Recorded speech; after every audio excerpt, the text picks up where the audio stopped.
Okay, so we finished. You just arrived at Cair Dinaval, and coffers and squirrel dispensers. Can you push to talk if you're going to cough? Already on PDT. You'd just arrived at Cair Dinaval. There was a knight standing with cold weather clothing on, but a black leather armor, a great long sword that he obviously can use two-handed. Pulls out and it said, well met, lords and ladies, your room is prepared up at the Cair. Please come and meet with Captain, I forgot his name now, the captain at Cair Dinaval. I'm sorry, and you are? I am one of the Knights of the Black Sword. We speak for the speaker in Cair Dinaval. Rourke, isn't it? Proprietor of Uphill Climb. Is that right? Oh, no. Cadroth, that's a tavern. Yeah, no, let's... Captain Cadroth. Captain Cadroth at Cair Dinaval. He's expecting you. He has your room prepared for you, and he would like to invite you for dinner to discuss business. Very well, lead on. It's like, I'm sold. You said the B word. He said the B word. Business. Right, so he leads you up the garden path to the Cair at the top of the hill, of which it has an immense gatehouse. Do we have a map, Rich? We do have a map. Opening everything up.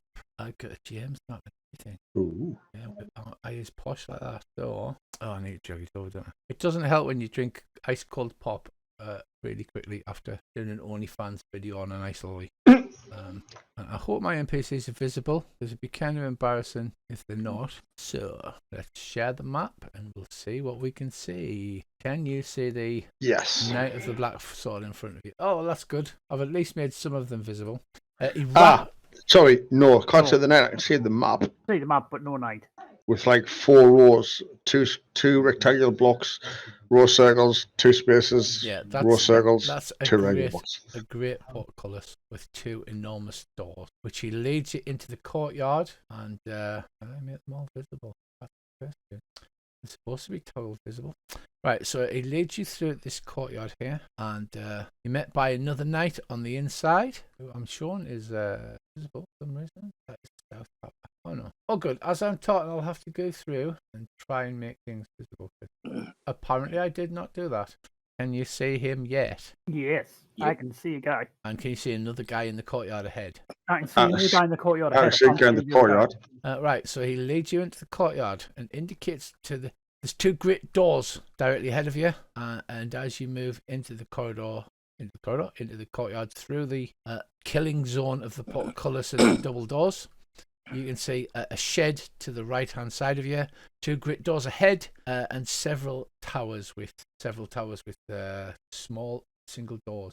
Can I have a perception check just to check there's nobody hanging out of bloody arrow slits, pointing bows or crossbows at us and stuff like that? Well, yeah, that seems perfectly reasonable. You don't know who these guys are. They seem to know you, though. I'm not surprised after Earl's been eating eyeballs. Yeah.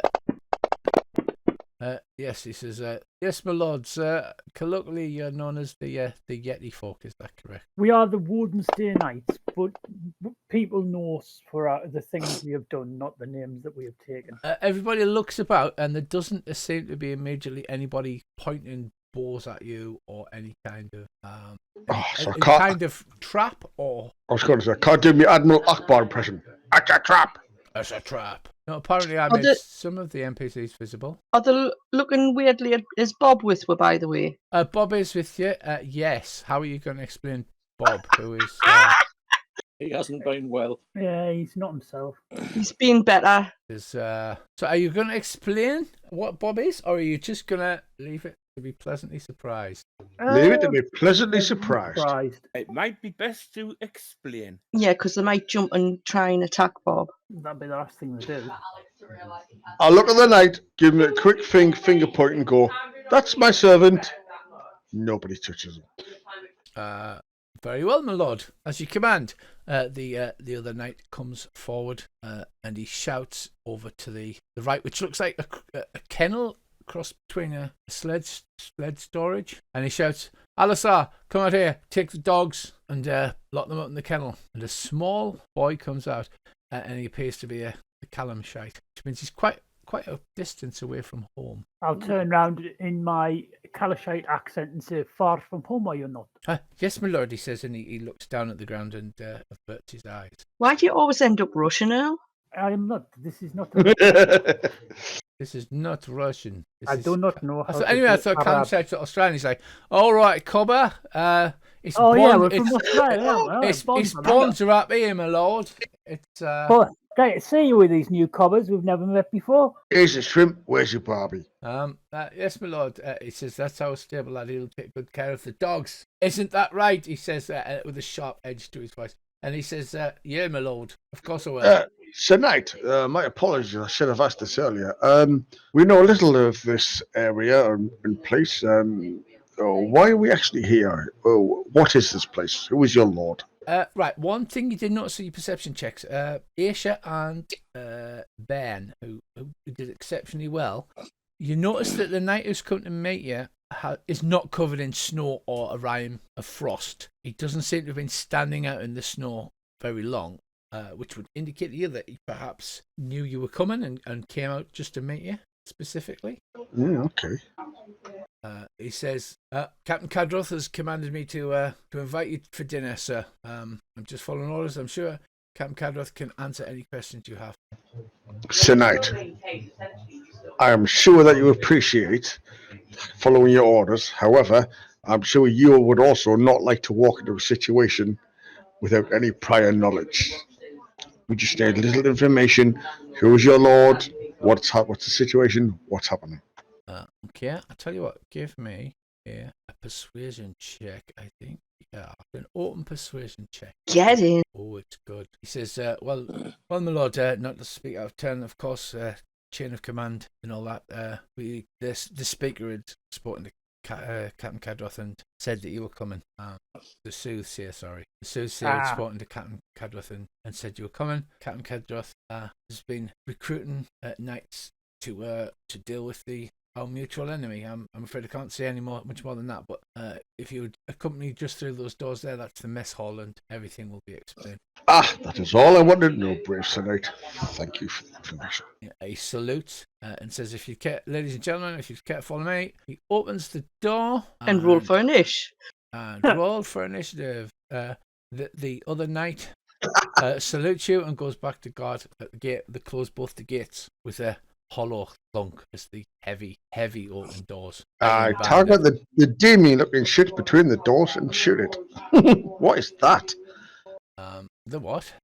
Between the doors, just north of the two tables, there's like a demon looking thingy with horns. That is a tiefling who was wearing sort of servant clothes. Right. I thought it was like some major demon or something. The knight asks you to come in.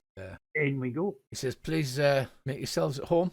I'll send for Captain Cadroth now. You head into the once grand hall is dimly lit by chandeliers that are missing most of their candles. 3 long tables in the centre of the hall are lit with dry, dirty dishes, which a young tiefling servant is slowly collecting. He says, I apologise, my lord, I didn't expect you back so soon. A stone staircase ascends to a pair of 20-foot high balconies that hug the walls. On the north landing, directly across from the main room, hangs a banner depicting the town's heraldry, a stone watchtower on a dark blue field with horizontal red fish facing to the right under the tower. He hurriedly grabs the last of the dishes and says, can I get my lords anything to drink and my lady? He looks to be young teens. Ale. Ale or mead, please. Yes, sir. Yes.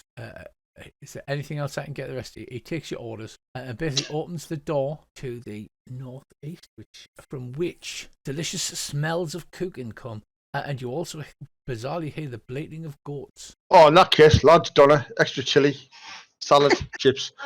I'll have a mead, please. Thank you. Yes, my lady. So he takes your orders and disappears in. The knight goes to the door to the west, opens it, and says, Thub, they're here. Can you please ask the captain to come in? And then the knight takes position at the head of the tables, standing stiffly and to attention.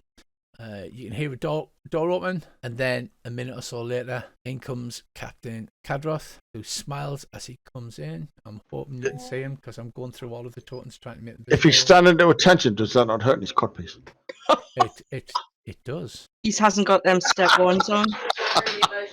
Need some step ones. Captain Cadroth. Can you see Captain Cadroth? No, do you see the knight No, off to the all- left? Oh, All I can see is the demon, the tiefling, sorry. I and the can't knight. see the. I can't see the tiefling. I can see the knight. aha, there you go. There you are. All right. That Okay. is Captain Cadroth. A slightly paunchy tiefling comes in. Now that they've unbuckled their cold weather clothing from around the faces, you can see they're wearing military-looking black leather armor underneath their cold weather clothing. Like I said, they're carrying these huge long swords. And Cadroth smiles and says, "Thank you. We've been expecting you. I mean, not for long, within the last 24 hours, but it's good to see you here. It was a bit of a Greetings, short Captain. notice thing." As he moves around the room, and the servant comes back out of the kitchen, bringing a tray of drinks for you. I see it's come as a bit a surprise, the knight meeting us on path. What seems the matter? He says, yes, we were told to contact you within the last 24 hours, and then our seer said that you will be passing through. I've been contacted by the leader of our fighting order, Lord Levi, and he said that you have recently discovered there is a Duergar presence in Icewind Dale. That is correct. And as the old adage says, the enemy of my enemy is my friend. We're here to combat the Duergar presence, and I've been ordered to extend every courtesy to you, offering you room and board, any healing as we may offer, and to join forces to deal with the Duergar threat in Icewind Dale. This is acceptable to us. Can I incite him? Because that's awfully generous, and people aren't like that with us. Yeah, I'm a bit suspicious of this. As far as you can tell, he seems to be telling the truth. We believe we may have stumbled on a place where the Duergar are going to meet up again, and we intend to scout it out forthwith. Bitch, could I have a history roll, please, or something of the equivalent, just to see if because I'm from the local area sort of thing, if I've heard of these knights before, or if they're not just trying to pull a fast one. Yeah, absolutely. Yeah, let's have a history check would work.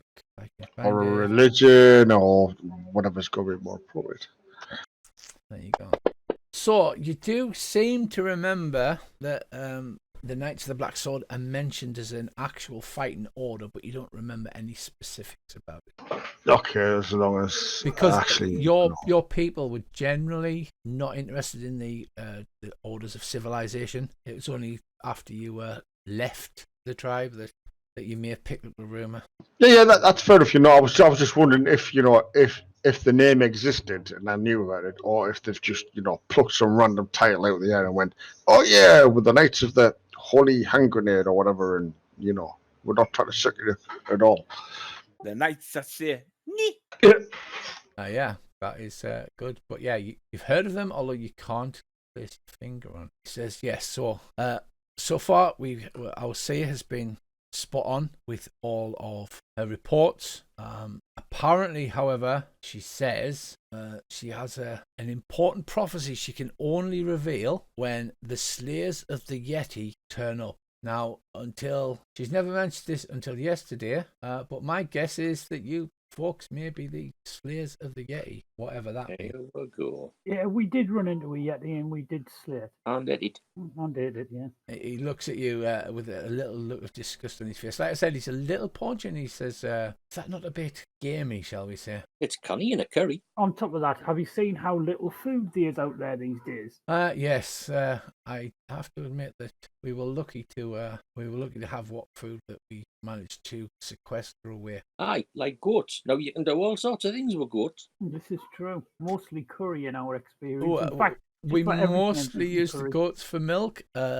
Cora would be awfully upset if anything happened to his two goats. People do get quite attached to their goats, we've noticed. Yeah, particularly around these parts. Normally only if they've got wide top riding boots. You seen how many things he's added to the tracker? Oh shit!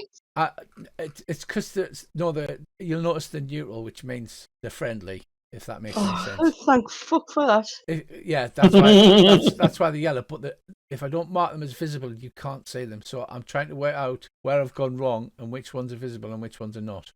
Captain, If you go into a room, you should be able to see them, you see, because they're not trying to hide from you or anything. Captain, All right, tell okay. me something of your order, then, please. We're a secret fighting order from out of Luskan, obviously, as you can imagine. We're quite secret. It's been in the name somewhat, and dedicated to the destruction of enemies of the Order, which in this case, the order has come down from Lord Levi that the Duergar in Icewind Dale must be stopped at all costs. Right. Well, that seems to gel with the things that are happening to us. What's the time, Rich? It's quite early because you managed to ride the sled dog, so it's about midday, so dinner time-ish. If you would excuse us, though, we need to move quickly to get ahead of the dwarf that escaped our attack on their fortress before he can find his contact in Easthaven. Absolutely, that seems a perfectly reasonable state How of will affairs. we get in touch should we need your aid, or should we find where we can confront the jeweler? Well, we're sequestered here at the moment. If we can find another message, I mean, there isn't any carrier pigeons or anything like that. Everyone ate the carrier.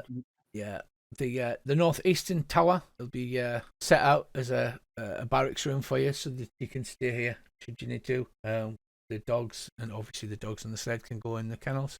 That is excellent. I do understand your urgency, but our seer, as you can obviously tell, is spot on with her prophecies, as she predicted the exact hour of your arrival, no less. This is good. So if you do you wish to speak to her before you leave? I understand that you're in. Yes, of course. It would be churlish of us not to.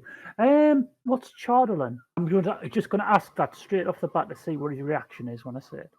Chardolin, it's the black magical ice that was left over from when Kryn Shinneban, the evil artifact, exploded in Icewind Dale 100 or so years ago, just before the demon invasion, I believe. All right. Can I make another insight? Did he react in any odd way to that?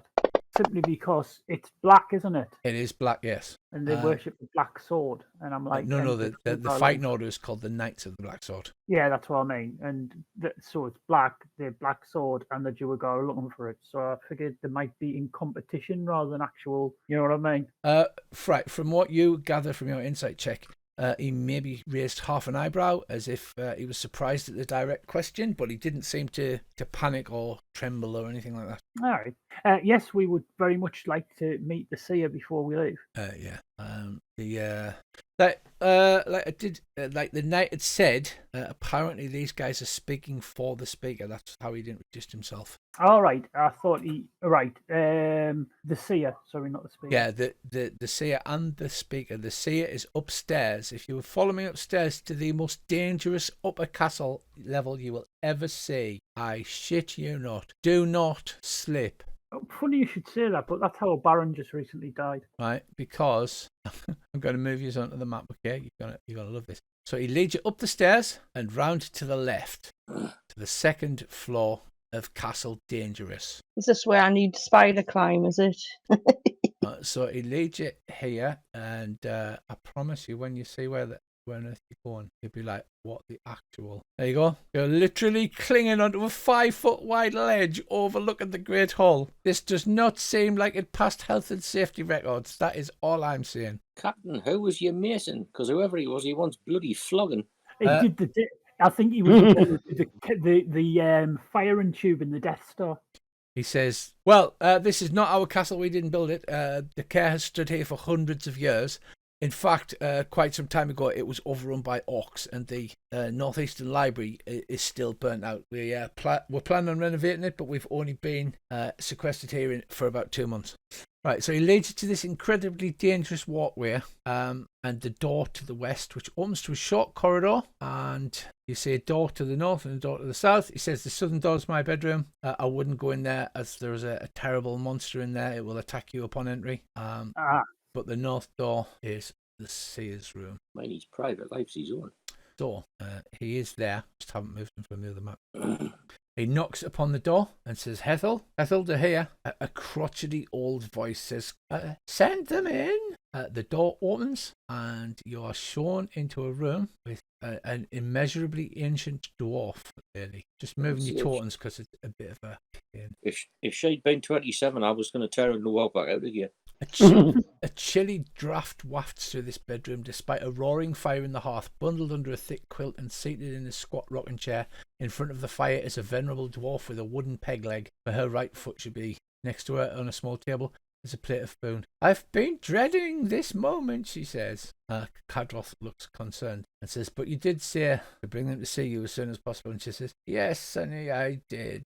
It's time to pass on my seeing." And she says, and as she says this, she goes stiff in the chair. Her eyes roll back into her head so that all you can see is the whites of her eyes. And she starts to almost chant. When the man from the desert and the gnome from the mountain and the Goliath with no stripes appears, recite the following. Zardoc Sunblight, a Duergar warlord, will conquer Icewind Dale unless the characters can defeat him. He has a fortress on the surface, hidden in the spine of the world, and it contains, among the other things, a forge powered by the still beating heart of a red dragon. He will destroy 10 towns, but you are not yet ready to face him. You must test your mettle against the horrors that haunt the farthest reaches of Icewind Dale. As she delivers this message, blood begins to trickle out of her nose and out of her eyes and out of her ears, and her eyes roll back forward, and she says, "This is my doom. I have foreseen it, and now I go." And then she gives a great convulsion, clutches at her chest, and the blood out of her nose and eyes and ears starts to stream in great rivulets down, and with a short cry she screams and then goes still. Cadroth runs out of the room, checking her briefly, and then as he runs out of the room, he starts shouting, "Get up here, we need a healer!" Well, that escalated quickly. Is there anything we can do for her, lads? Could she be spared? Searching for heart tablets. Ha! I would try the healing kit, I suppose. Give us a medicine check. Oh shit, don't get me to do it. No, mate. I could try spare the dying. Can't hurt, can it? It can't hurt. Right, so you run forward, you touch her, but the blood still streams. She seems to have immediately stopped breathing and has gone ashen grey. Andy runs over. Can I wallop on the old healing kit there and try and bring her back to 1 hit point? Yeah. Give us a medicine roll.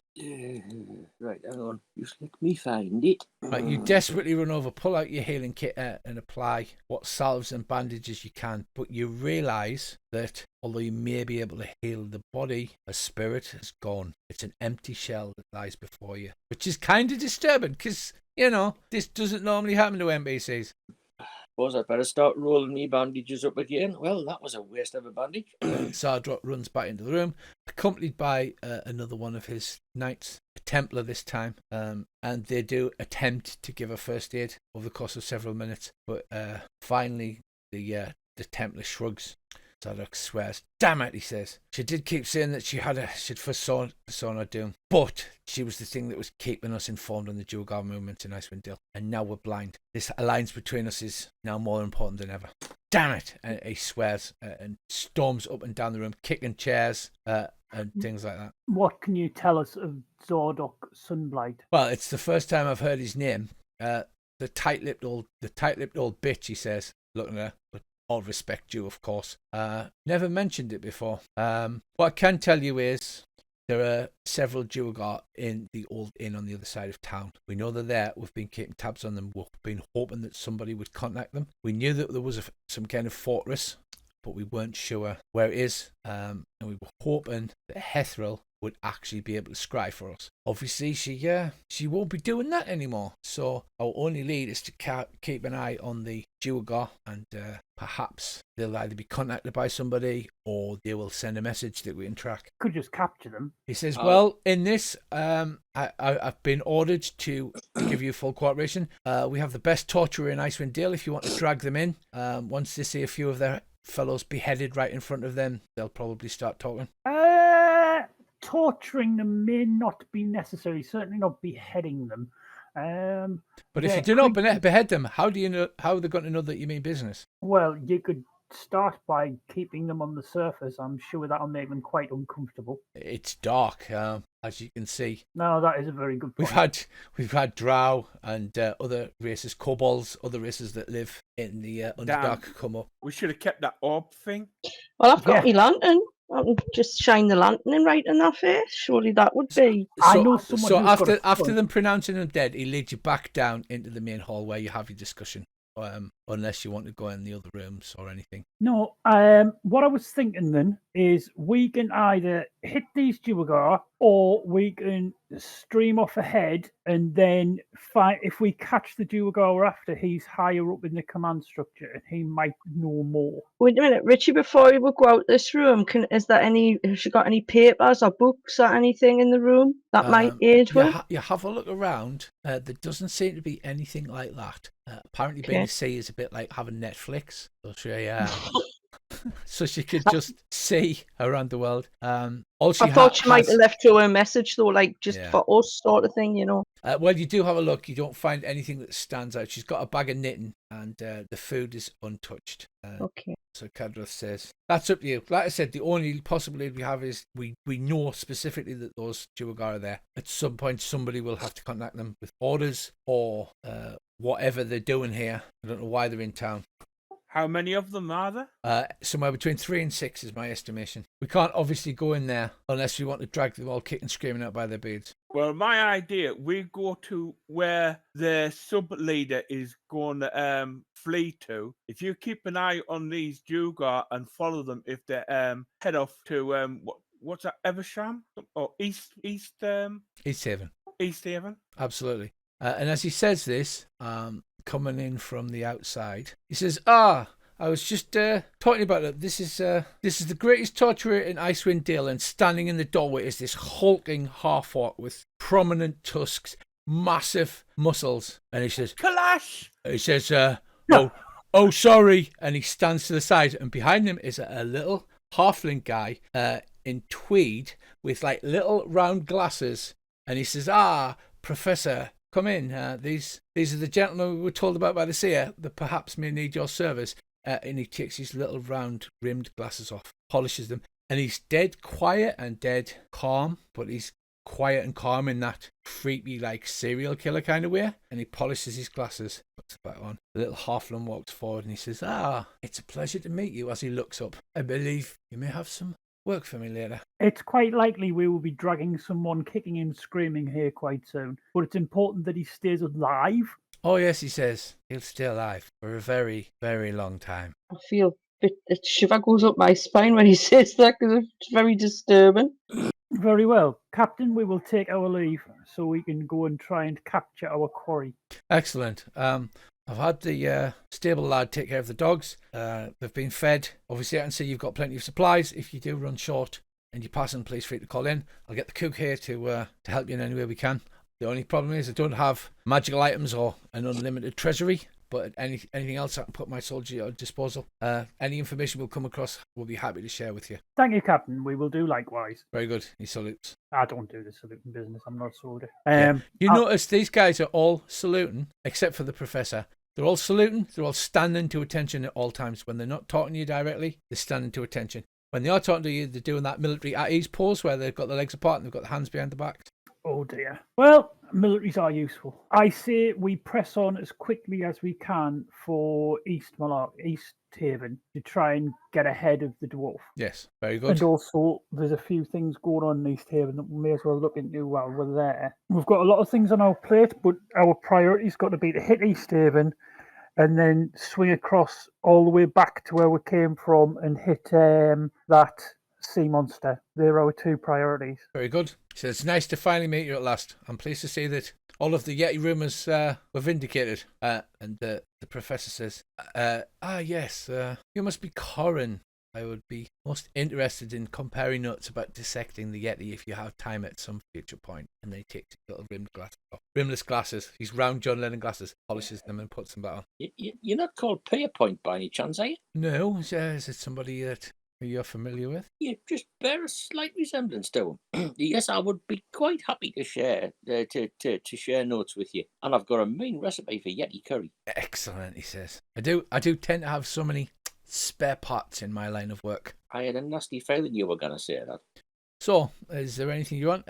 He's happy to give you a tour of the castle if you want. Obviously, you did say you were in a rush, which I understand. Time is of the essence. There's a psychopathic Duergar warlord, apparently. I don't know why she couldn't tell us this beforehand. It's like we were drip-fed information. You'll know our wife, I will. Very good. So, unless there's anything else you want to do, the knights will show you to the gatehouse. Your sled dogs will be brought out, brushed and fed and looking happy. Very well, let's get moving. I look at the dogs and go, don't get used to that. Brushed and fed and looking happy, honestly. Right, so the gates clang shut behind you with a heavy dong noise. Then you can do, actually, you can all give me a history. I do find it slightly suspicious that we didn't get to see the headman. So, who's got a history? Lantesh, yes. You indeed did hear about the fact that the care had been overtaken by orcs and partially destroyed at some point in the past. So that part, at least, he was telling the truth. Okay, I'll let these know out of earshot of these guys and that just seem to be on the straight about this. I don't think we should jump in bed with them straight away. I think we should, buy each other a few drinks and fool around under the table before we go all the way. So 9 miles. So yes, you can actually make Easthaven today if you stick along the road. That's the plan. You could make it. Then the dogs would have to rest. You can do it in one session. Then they'll have to rest for at least 3 hours. Yeah. So coming out of the Care, passing the pub and heading around Care Dinnerville. Obviously, Dinev's Rest is the ruined, abandoned pub. That's the one we really went to before. You head down the Eastway, arriving in Easthaven. Easthaven is like stepping into Icewind Dale's past. It's a living example of the boon time way of life that gripped 10 towns centuries ago. Easthaven map. There you go. Second largest town in Bridgesander, has some impressive docks. And sadly, however, most of the lake is frozen for at least 2 miles. What was the pressing business you had in Easthaven? Something about hideout on the Easthaven ferry, I think, something like that. Mm-hmm. All right. So as you head into town, you see a bunch of a couple of adults. You're on the Eastway, so you're here. You're coming in. You see adults and children come running out of the house, shouting, "They're gonna miss it! They're gonna miss it!" The adults look somewhat glum as they run towards the centre of town down that main road. You can see the stables marked there. You would normally drop your dog sled off at the stables. I think we should follow them. And you're just going to drive your dog sled through the middle of town. Yeah. Yeah. Wow. So you're that people there. We're the Wednesday nights, of course we are. Exactly. Right, so We eat eyeballs. I have a feeling that the professor's broken Lantesh. Yeah, probably. Right, so where are you heading? Are you just heading down the main road following the throng of people, which becomes more and more like a football crowd? And as you approach the crossroads at the centre of town, you see a bright light in the centre lighting up the town. You see a throng of people gathered around said bright light. And then as you get closer, you start to hear the scream. It's the hoarse, dry-throated scream of somebody being burnt alive at the stake. Rushing to the town centre, you see most of the town not wanting to waste the sight of a huge bonfire gathered around as you witness the last gasps of some humanoid creature, man-sized, burnt and blackened, screaming itself hoarse, which cuts off, and then his body is engulfed by smoke. The last sight of it is blackened, and it'll haunt your dreams for a few days. That wouldn't have to be the sorcerer that got arrested, would it? So surrounding the bonfire is a bunch of the militia, and then surrounding those are a whole bunch of townsfolk trying to soak up this immense bonfire to not waste the heat. Around them walks a couple of merchants hawking their wares. Sausage in a ban, 2 copper pieces, sausage in a ban. So what do you do? I'll ask someone in the crowd near us what happened. Oh, the captain, he said, they caught this guy and sentenced him to death. What was he doing? He was a serial killer. He was killing some adventurers what was wandering about. Wait a minute, are you those Yeti people? You seem to gather that you're now at level 4 are getting a bit of a reputation around town. He says, you killed and skinned a Yeti and ate it in the middle of town. Yeah, pretty much. He says, nice, I bet that tasted bloody lovely. One of it. I'll dig a piece of Yeti out, frozen Yeti out of the pack on the sledge and pass it to him. Oh, nice bit of Yeti, lovely. So, what was this bloke doing? Murdering adventurers? I'll give you he was a human wizard. He tried to disguise himself, but he was arrested for crimes he'd afflicted on the Dale folk. So he had he's a serial killer. He murdered a bunch of adventurers. That's what the captain says.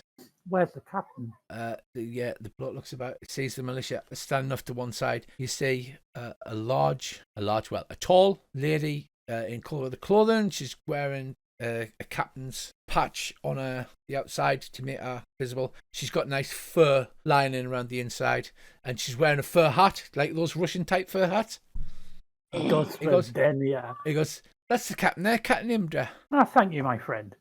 I'll head over to Captain Imdra. Right, so sausage in a bun, 2 copper pieces. No I'll turn around and go to the sausage seller and say, anything interesting happening in town recently apart from the bonfire?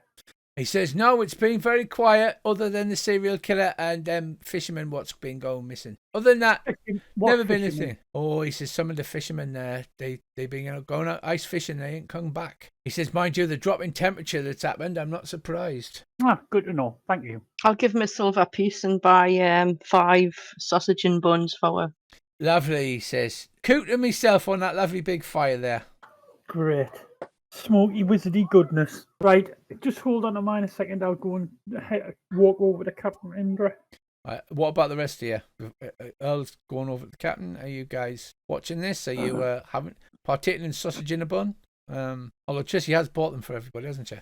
Or are you going to eat 5, Tracy? No, I'm getting me 1 each. Yeah, I'll have a sausage in a bun. I'm just little, you know. Can't stuff 5 in. It's I mean, Andy's only little, but that sounds like a challenge accepted, Andy.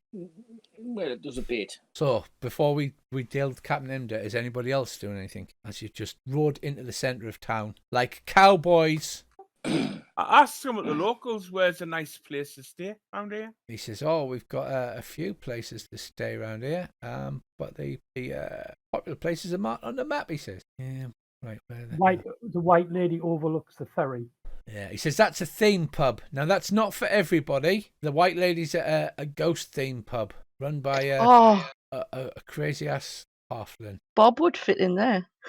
Yeah, is Bob in town with you? Because he was being dragged along by on the back of Tensor's floating disc, if I recall. He is, however, dressed in cold weather clothing. Yeah. And he just tends to follow Aisha about unless... Yeah, basically that's what he's doing. Like in a Brendan Fraser movie, occasionally a bandage will like slip out the end of his cold weather clothing, and then there's a hilarious moment as you're all trying to stuff the bandages back up his sleeve and that kind of thing. Yeah, exactly. There's tons of potpourri up his cloak, like. It smells lovely. So I'm going to jot a pin for the East Haven map and share it. There you go. So you've now got a shareable link for East Haven now that you've been there. Yeah, the White Lady Inn. It's a theme pub run by a crazy halfling. The Wet Trout is a bit rowdy. It's where all the fishermen tend to drink. Other than that, there's several nondescript sort of 2.5-star inns that you could board at around the place. I think the White Lady fits our purview. Is that it, Dave? Sounds about. I might head off to the Trout Inn, ask about these missing fishermen. Okay. Well, before you do that, if you remember, the rumour you'd heard, well, you probably don't remember, the rumour you'd heard was the captain had, the leader of the militia for East Haven, was looking for people to solve the problem they had. So when Earl goes over, she looks you up and down and says, the Yeti people have been expecting you sooner or later in my town. She's a half-elf lady, tall, well-muscled, with a Russian hat on. Greetings, Captain. It's pleased to finally meet you. I figured you'd come walking into my town, and then she looks at your sled and went, well, riding into it, I suppose I'll have to overlook the traffic violations. Well, we couldn't miss the bonfire. No, it's true. It's not often we get a public execution in East Haven. It's not something we tend to do. So what made the difference this time? He coldly murdered some adventurers that aided the people of Icewind Dale in the past. He was caught red-handed with a knife in hand, as it were. And basically, we need to deter others from engaging in similar behaviour. Things are not going well in Icewind Dale, I'm sure you know. And We do. at some point, we're going to have a breakdown of law and order, and I can't allow that to happen. Not in my town. That's the best way to think of it as well, Captain, I believe. You are correct. And I heard that you were looking for help with Yes. something. And what was that? It's true. We've had some fishermen go missing on Loch Danishire. The coastline's hard to sail because of the ice floes, but a lot of the fishermen have had to just do ice fishing out on the ice there. The ones with the smaller boats that can carry, they take them further out to where the ice is melted, and they've gone missing. And like I said, I can't have people go missing in my town. I need somebody to scout the coastline and search for them. We can do that. What sort of payment are you offering? Pamela says, well, I'm not authorised to give one, and then she leans in conspiratorially and goes, however, I have confiscated from that wizard there 2 items that may be of interest to you, and I'll happily get one of them can go missing when we sign it in, and I would happily give that to you. What items are there? Well, there's it looks like a spell scroll in a copper tube and a grey bag. He didn't have a spell book, did he? He didn't actually. That's one of the reasons that we managed to take him quite easily. Did he have any identification of any sort? Nah, I'm not sure what you mean. No more than any other person? No letters or research documents? No, nothing on him. And what was he doing in town prior to murdering adventurers? I'm not sure. I believe he said he was a member of the Arcane Brotherhood, and there was somebody coming, and if I didn't let him go, we'd get ours. But other than that, he clammed up. It was very unusual actually for a wizard. I mean, like I said, we've got one spell scroll, but we expected him to cast spells. Did he by any chance have rooms here? He must have been staying somewhere. Not that I've been able to find, which is again unusual. There's a rabbit away. There's a rabbit away here with this wizard, and an entire Arctic hare, I would no doubt. Hey, let's interrogate him soon as. Oh, we can't because you killed him. Yeah, we did. So yeah, I offer a scroll or a bag. Very well. Then we will patrol for you, but first we will have to set ourselves up and find somewhere to stay. I think we'll stay at the White Lady. What can you tell me about the ferry? This is the ferry. Oh, the guy up at the Wet Trout, he owns that, but it's been frozen solid for months, maybe a year now. Skythorn, it's a tiefling guy. He owns the. He's got a house up next to the Wet Trout, and he owns the ferry. He goes in there all the time. Brilliant! Thank you very much, Captain. You've been loads of help. What colour tiefling is he? He's a standard red one. I mean, I have heard about white ones, purple ones, and blue ones, but I've never seen them. That sounds ridiculous. No, you never know. They tend in the same family. They tend to have the same coloration. So as Earl is having this conversation, as is Corrin as well. What were the rest of you doing? Dave, are you heading off to the Wet Trout? Because they seem to be wanting to head with the White Lady. No, I'll head off with them to the White Lady. And it's more or less coming to night time because you've been travelling you've been up the castle and you've been travelling we need for to at least 6 hours. stable the dogs and that as well, though. Yeah. First. Yeah, she's Captain Imdra says, get that sled down to the stables, please. Can't have people driving around the middle of town in sleds. Glad she didn't mention Bob. Well, Bob is literally, like I said, wrapped head to foot in cold weather clothing. So True. He's not drawn too much attention to himself. Just looks like one of us. Yeah. And he does chat away as well. So he's not just blindly following. In fact, you can't shut him up. That's most of the problem. Well, so what's the plan? Get room and board, I dare say, at the Easthaven ferry. Room and board at the White Lady? No, sorry, the White Lady, sorry. Head up to the Wet Trout. Well, we'll stable the stuff, move our gear over to the White Lady, get room and board, head up to the Wet Trout and keep an eye on this guy who owns the ferry, because he must be the Duergar's contact if he's in and out there all the time. And the White Lady overlooks the ferry, so we'll get rooms that overlook it and we'll keep a 24-hour watch on the place. Cunning plan. And when we get the little sod, we'll drag him back up to that keep and introduce him to our new halfling friend. Mm-hmm. I still think, guys, this is, like you say, that something off with why they burnt that guy. Just doesn't feel right. I know there's all sorts of clues and plot threads. I love it. It's all a big tangled web. I promise you. They only burnt that guy because they got to him before we did. This is true. Right, so Dave, are you going off by yourself, or are you all heading to the White Lady to secure rooms first? Well, I'll want to ask this captain more about the adventurers that were murdered, who they were, where they were murdered, how they were murdered. Apparently they were killed. It was just a group of, I want to say, nondescript adventuring parties, a fighter, a cleric, a thief, and a wizard. They were murdered with a dagger, and in a ritualistic way, the blood was strung out into shapes that could be runes, could be mystical symbols. Is she telling the truth, or does she seem to be keeping something from it? Let's find out, huh? Because that just does not seem right. I get a feeling he's being made a patsy for something. Right. You don't know her well enough to determine that she's lying. As far as you're all aware, she seems sincere. She doesn't give you any obvious tells or anything like that. I asked her if she kept a copy of what these runes looked like. No, we got the guy, we tried him, and we carried out the sentence. What Case made closed. you think it was him? Oh, sorry, that's we found really him. weird. We found him with a bunch of bodies, a bloody knife in his hand, and he was using the blood to draw arcane sigils on the floor. Seemed pretty open and shut. It didn't look like he was under somebody's control or something like that, no? Not as far as I'm aware. I only interviewed him after the fact, not on the actual crime scene. But Yeah, just to see it, like, it just seems odd to be missing so much, magic on his person if he was supposedly a wizard of the arcane. yeah, I mean, he mentioned, like I said, he'd mentioned the Arcane Brotherhood would come for him, and he had somebody to meet, but nobody has showed up asking for him. And we have held him for several weeks before we carried out sentence. Well, if they do come to collect them, she's like, it's not my fault. Yes, we're busy. Well, if they do come to collect them, they're going to need an ashpan. She says, we'll be happy to provide a bin bag for the next of kin. And she says, look, I'll level with you. I don't like it. I don't like having to execute people. But the temperature's just dropped with the last couple of days. If it keeps going at this place, there's going to be riots. People are going to run out of food. They're going to run out of heat. And then it's going to turn to all-in-one banditry. And it's going to be last man standing. I have to lay down the law. Not in my town. That doesn't happen. Well, you don't have much choice, sadly. Right.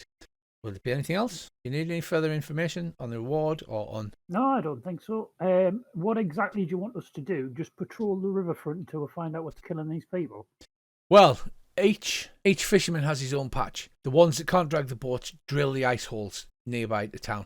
But obviously that's overfished. So these guys have had their own boats. They have gone up and sailed somewhere in Lackdinishire. They'll have like a patch, a bit like a miner's stake. I don't know what they are. I mean, the guys at the Wet Trout wouldn't talk to me. It's a bit of a rowdy pub, and they won't talk to any of the militia. So I can't tell you exactly where they've gone missing. I'm assuming it's up north somewhere. They definitely took boats, so they went at least 2 or 3 miles northwest. Can I just ask, is Lackdinishire frozen solid enough to take a sled on? Yes, but Okay. only if I'll share the main map. Right, if you look, Tracy, from Easthaven, yeah, you can see actually this should be a coastal town, so it's actually frozen around like 2 miles in, and it's at its thickest point it's like frozen 3 miles in, but the central part is still liquid. So you'd be able to either drive around the outside or get a boat, but they took boats, so they could be missing right in dead centre. Yeah, yeah. I was just thinking if they were like frozen in, you know what I mean, to get to them physically, because I mean it's a hell of a trek on foot to try and traverse on the lake. I was just wondering, to cut down some time, but yeah, I get what you mean. I mean, you could certainly drive the sled to the edge of the water, or you could travel around the edge of the water on the sled. It's a cargo sled, but you haven't got a lot of weight, so you'd have to find somewhere to dump your extras. Yeah. That's up to you. You tell me what you want to do, and then we will work a way out for you to roll a 1 when doing it. Right, okay. I ask if, has anybody actually tried doing any investigation to see, is there anything common with them? Are they all from the fishermen, also from the same family, the same clan, they're all going out on the same day or the same date, anything like that, or is it completely random? Or have they not done any investigation? We've done the investigation, but they won't talk to us. They keep calling us the unwashed. No, the filth. That's it. And every time we try to talk to them, they don't give me or any of my men time of day. I think we need to go kick down a few doors in the pub. Yeah, let's get ourselves. Please refrain from disturbing the peace, because even though I'm hiring, I'd still throw your asses in jail if you start kicking doors in. I believe he was speaking figuratively. Isn't that right, my friend? I just smile and go, of course. We're very subtle. Trust me. I've heard. Everybody's heard the Yeti story at this point. Oh, it was just one Yeti, and that's not the worst. But, we'll stick to the Yeti. Right, so... Quick bio. Okay, 5-minute bio break for everybody. Okay, so you heading to the White Lady Inn all together? Or are you heading off? We'll do it all together, because we'll go to the White Lady, and then we'll get settled, and then we'll quickly run up to the Wet Trout, then back down and work out what we're going to do with the ferry. So you approach the White Lady Inn, which I don't think there's a picture for, which is a damn shame. The White Lady Inn is a well-painted and appointed inn.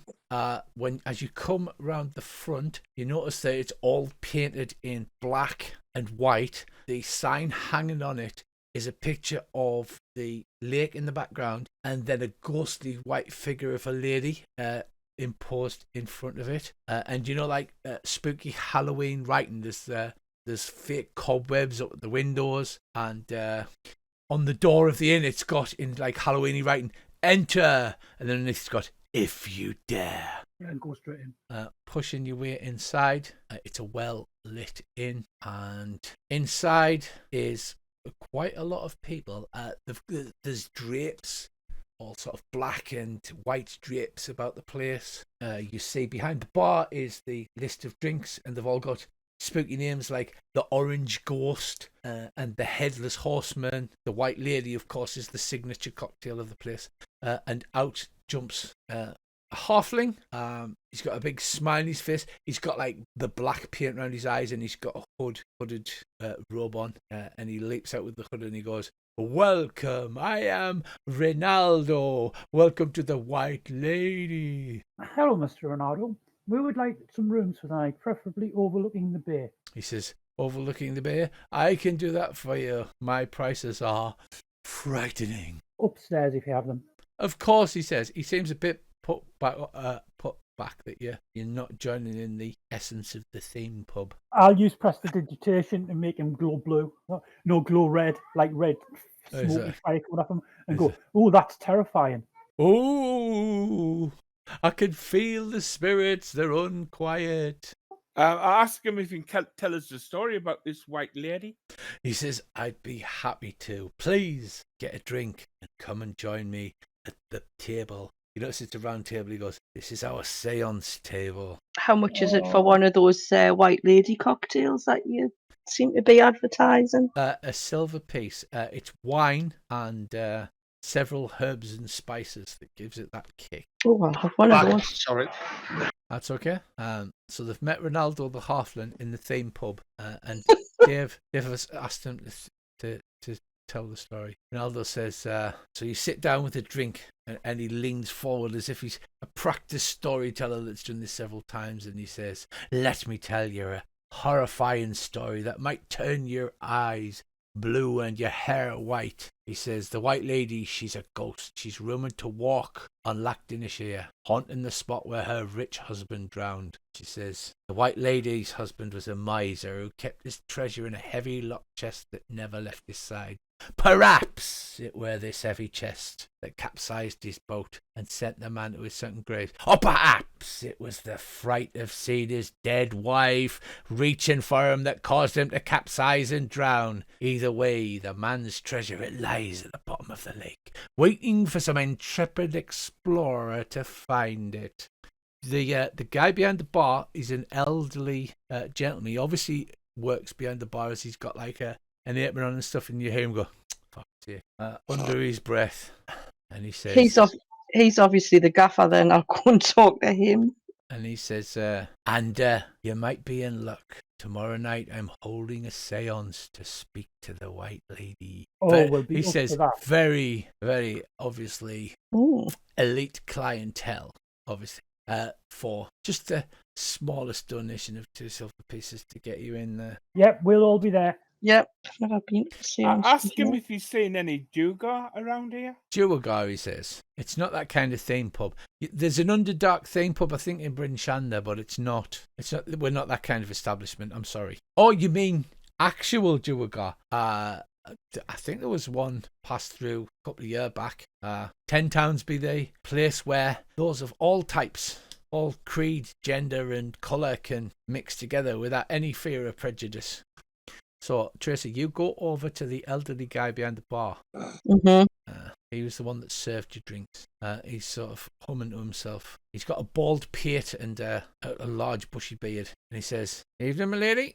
I need another drink already." No, not quite. You don't seem to take in half of what do they call that guy again? Little Ronaldo there. Yeah, what he is waffling on about. Is it, are they all tall tales, or is there some truth in the matter? He says, to be honest, the pub were doing bad. And this little fella, you were a travelling bard, and he came in and he said he could increase me profits. And I'm not gonna lie, he has. We're keeping our head above water now. With these fanciful tales and these fake spider webs on the windows and things. But I've heard it every time there's a new person comes in. I've heard the same story over and over again. He says, yes, it's true. There is a legend of the White Lady, but obviously he just talks constantly. He's got makeup everywhere, and the bloody spider webs keeps painting on the windows, keeps falling off. It's an absolute nightmare to keep the place clean. So, what will be your version of the legend of the White Lady then? He says, no, it's true. The White Lady is rumored to be the ghost of the wife of a powerful moneylender, and he was taking his large, ill-begotten chest of gains off to hide it somewhere or bury it where it couldn't be found because he was a greedy fellow, and he drowned himself in the lake. But I mean, people like that, if they're not used to sailing about, it's quite easy to drown yourself in the lake.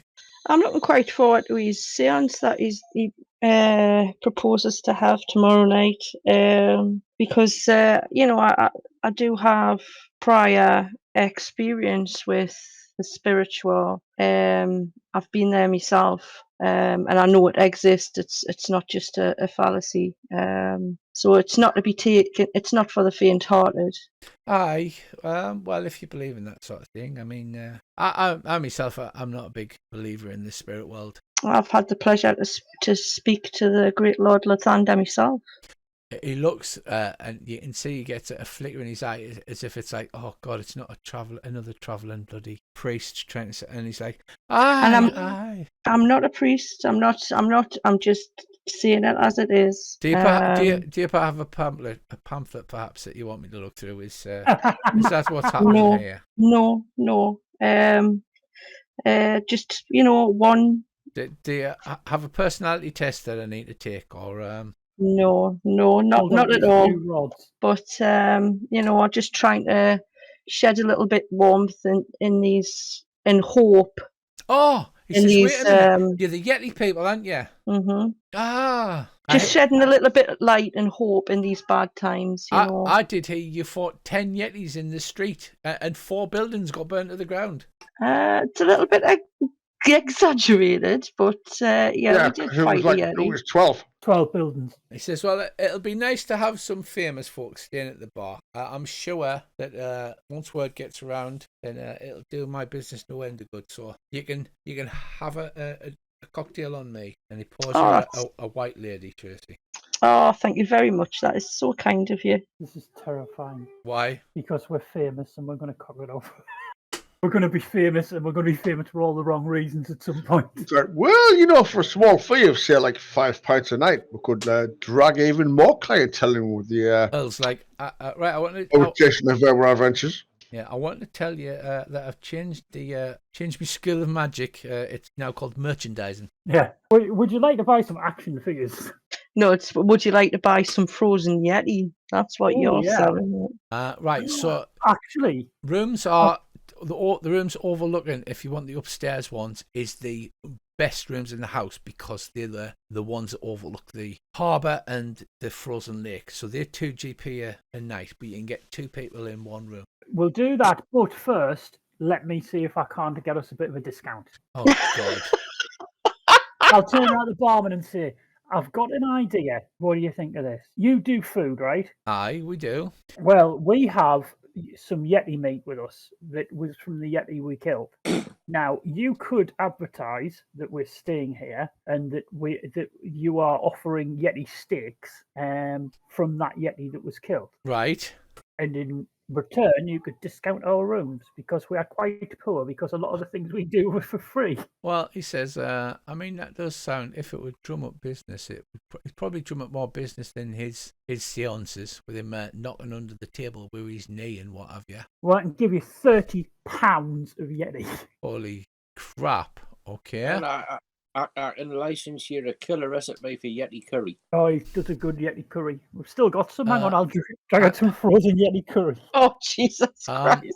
Put up a sign that says, "Be a man, eat a Yeti, Paul." I'm exactly. gonna give you an advantage roll on persuasion and open one. See, I'm quite good at persuasion. he says, "This sounds like a bloody great idea."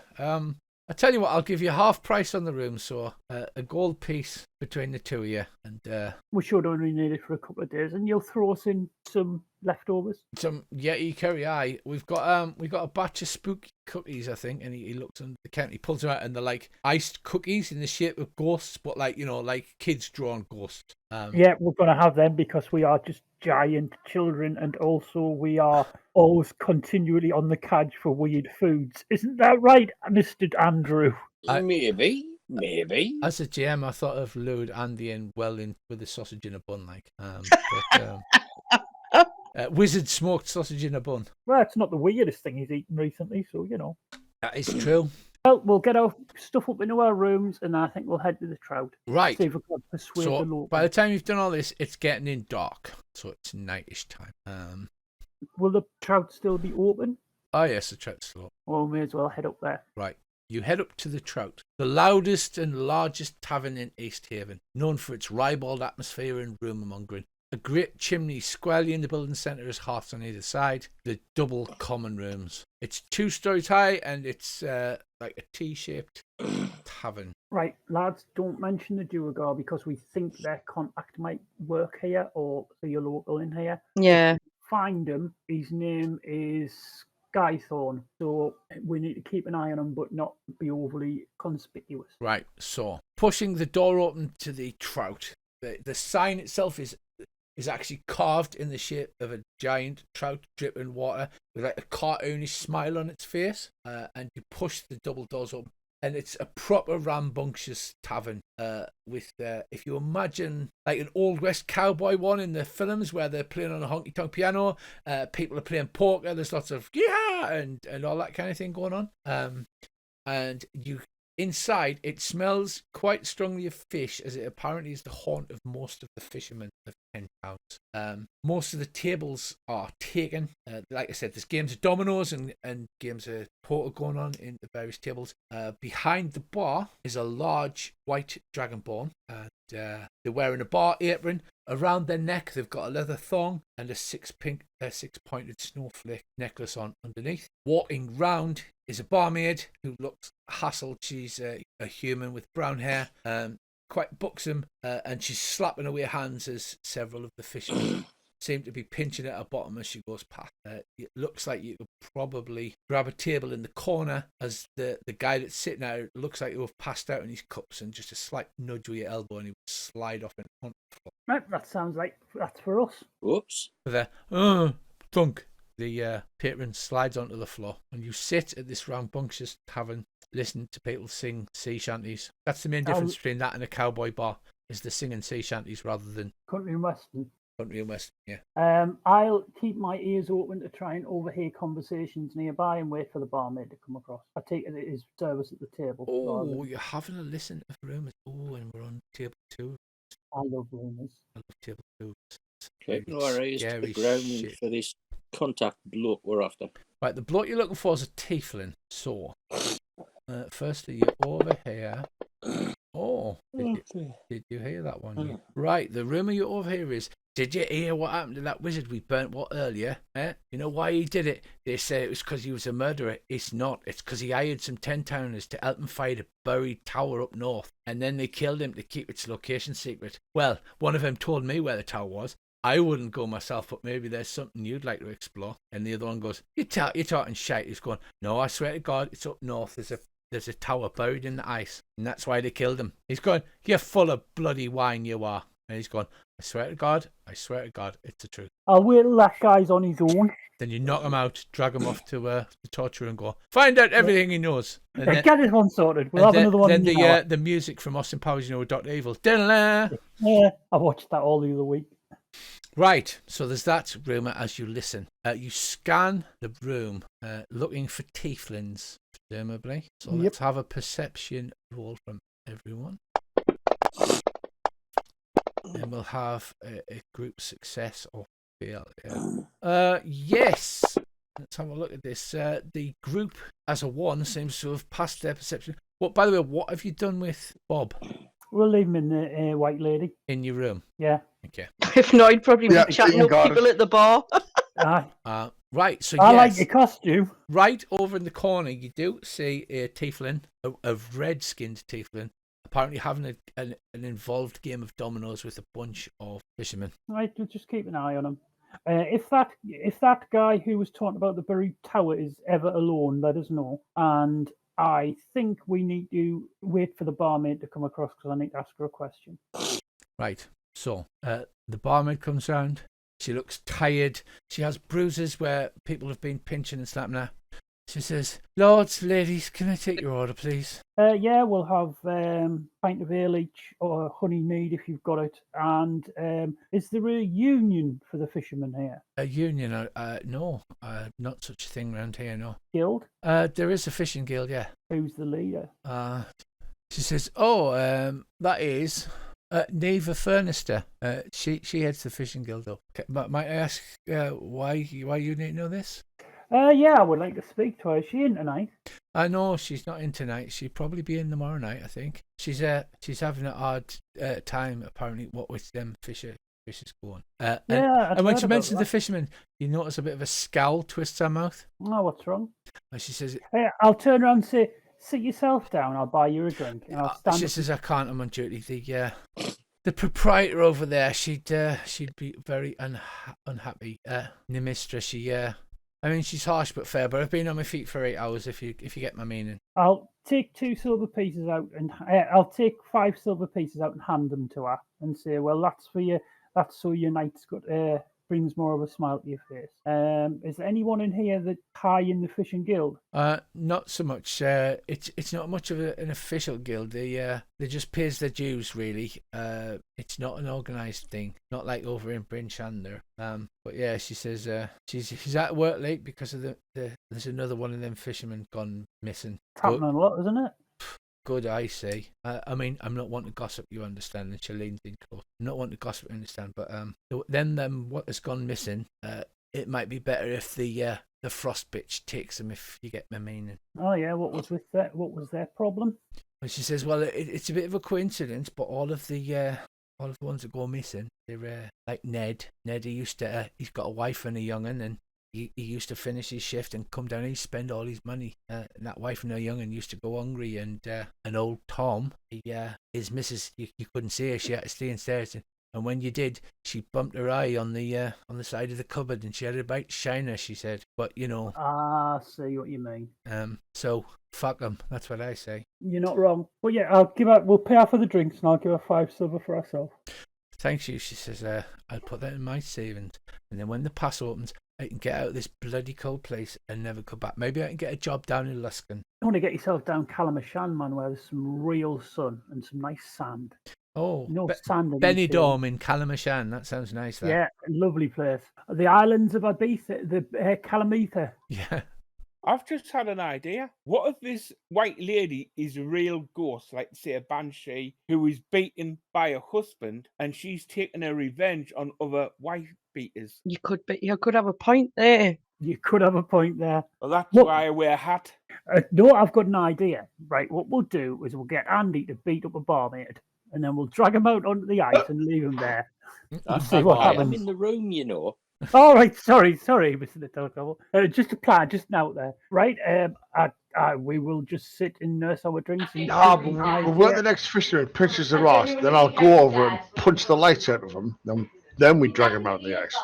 That would also work. We could start a barroom brawl in here. Right. We- So, somebody at the bar you overhear mentions Oral, and the Dragonborn at the bar gets hold of our 6-pointed necklace, the 6-pointed thing, kisses it, and says, "To Oral!" And grabs a shot and throws it back at the bar, slams it on the bar. There's a lot of muttering like frosty bitch, and she's trying to kill us all and all this stuff. And Nimrod goes, "Cheer up, you bunch of lily-livered scum. She's just testing the weak. She's testing you to see if you'll be worthy to ascend. And those that survives her wrath, there will be the ones that go into the land of warmth and honey." And everybody sort of jeers and things like that. She flips everybody off and goes back to her bartender. Yep, great. She's in with that. I figured when I saw the pointed star, she would be on one of them. I've been waiting for them to show up. Right, we'll just sit, nurse our drinks, and keep an eye on our friend. Yep, the next fisherman that pinches the Ross, I'll just go behind him and then lamp him. Right, okay, so you go over. These are just commoners, so with a mighty blow, you knock the guy clean out of his chair. His friends go grab the arms of the chair and go to stand up, but staring up at your enormous 7 feet tall, they sort of look down and become suddenly interested in the drinks. He lies on the floor, he goes, "Hey, what was that for?" I'll lean right down over him and send a loud voice so that the whole pool can hear. Anybody who touches the barmaid again won't get a warning, and that was your warning. And you hear somebody in the back going, That's them Yeti fellas. They fought 15 Yetis. The town speaker, he was torn limb from limb. They burnt down 5 houses, and they drank all the mead in the inn afterwards. Close. The last bit's true. That's what I mean. He says, all right, sorry, I was just having a bit of a laugh. She likes it, man, she likes it. She doesn't like it, I'll say. Yeah, I'll lean right down his face and go, "She doesn't like it." And then I flick one of my earrings and go, "Unless you want your bollocks to sit beside these Yeti bollocks, fuck off." At this, he begins to back down immediately. All right, he says, "I've got to go home anyway." And Can I just sort of sidle into the end of this conversation and just sort of sidle up beside him and go, "If you want to pinch the arse or something in the skirt, try my friend there. He's already given you a little playful slap. See what happens the next time." I look at Randy and just grin. He hurriedly shuffles out of the bar as quick as he possibly can. I'll turn around to Lantesh and say, "Women's liberation, this." Women's Lib would have gone much faster if they had Goliath just punching people. Yeah. Yep. I just nod and smile. I'm glad he's my best friend. Right, you notice that guy, the one with the coppery hair and the big chin mole, has gone outside to head to the privy. Well, I'll go and queue up for the privy. Is it a slot trench or an actual privy? it's just a slot trench around the back. The I'll wet, go the for wet slot. trout is not a kind of privy place. Yeah, I'll go for slash. And he stands there swaying slightly as he's full of wine. He's like, all right, my mate. One of those. All right, mate. How are you? Good night. Good night. This is caught a few fish, having a few beers to celebrate. I'll give you a tip: if you go out nice, it's the only way to keep warm. You've got to have a few beers. If you don't, you'll freeze to death. Oh, you got to lubricate yourself. That's right, he says. It pisses on one shoe, and then he starts hopping up and down on foot, going, "Ah, shit, buggery," as it begins to freeze on his foot. I'll turn around and say it's bad luck unless you piss on the other one. Is that right, is it? So then he It is. pisses on the other one. But he's not a good aim, so he gets halfway up his leg. And then there's much swearing and hopping backwards and forwards, and he says, "That was very bloody good luck." Well, there. Are you all right? Do you need a hand back? Where are you billeted? Oh, he says, "I haven't finished drinking yet. I'm gonna have a couple of swift ones, a couple of sherbets. Here, I'll buy you I'll buy you a drink, mate. Oh, that's mighty kind of you. Mighty kind. I'll take him over to the bar and I'll buy 2 shots of the local rot gut, the strong stuff. The strong stuff. Well, a lot of the stuff in the wet trout is you take fish guts, you put them in a clay jar, and you go out and bury them under the ground low enough so that they don't freeze, and let them ferment. So the rot gut is real rot gut. Yep. And so a couple of compilations later, he paused and he goes, "Thank you, mate. I knew when I seen you at the trench, you're my pal. You're my pal, you are." I am, mate. I am. It's a beautiful town you've got here. So what is it that you do? You were a fisherman as well? I'm a fisherman like everybody else. Always been a fisherman? Always been a fisherman. My dad was a fisherman. My uncle's a fisherman. So what's happened? I heard that there's a lot of fishermen going missing. He says, you're not one of them. Probably because they haven't had enough to drink. If you don't drink enough, you freeze on the lake. That's a fact. That is true. I'll nudge the lads at the table, say, "Hey, it looks like Sandwin's pulled again." Get your coat, you've pulled. Yeah. This is the guy who owns the ferry, isn't it? No, this is the guy who had done the rumour. Oh, right. Sorry, I'll turn around and say, I heard you talking earlier about the tower up north. What's the score with that, like? He says, it's true. It's true. That fella what we burnt tonight, it's a conspiracy. It is. He says, they hired me to take them out on the lake because they were looking something there.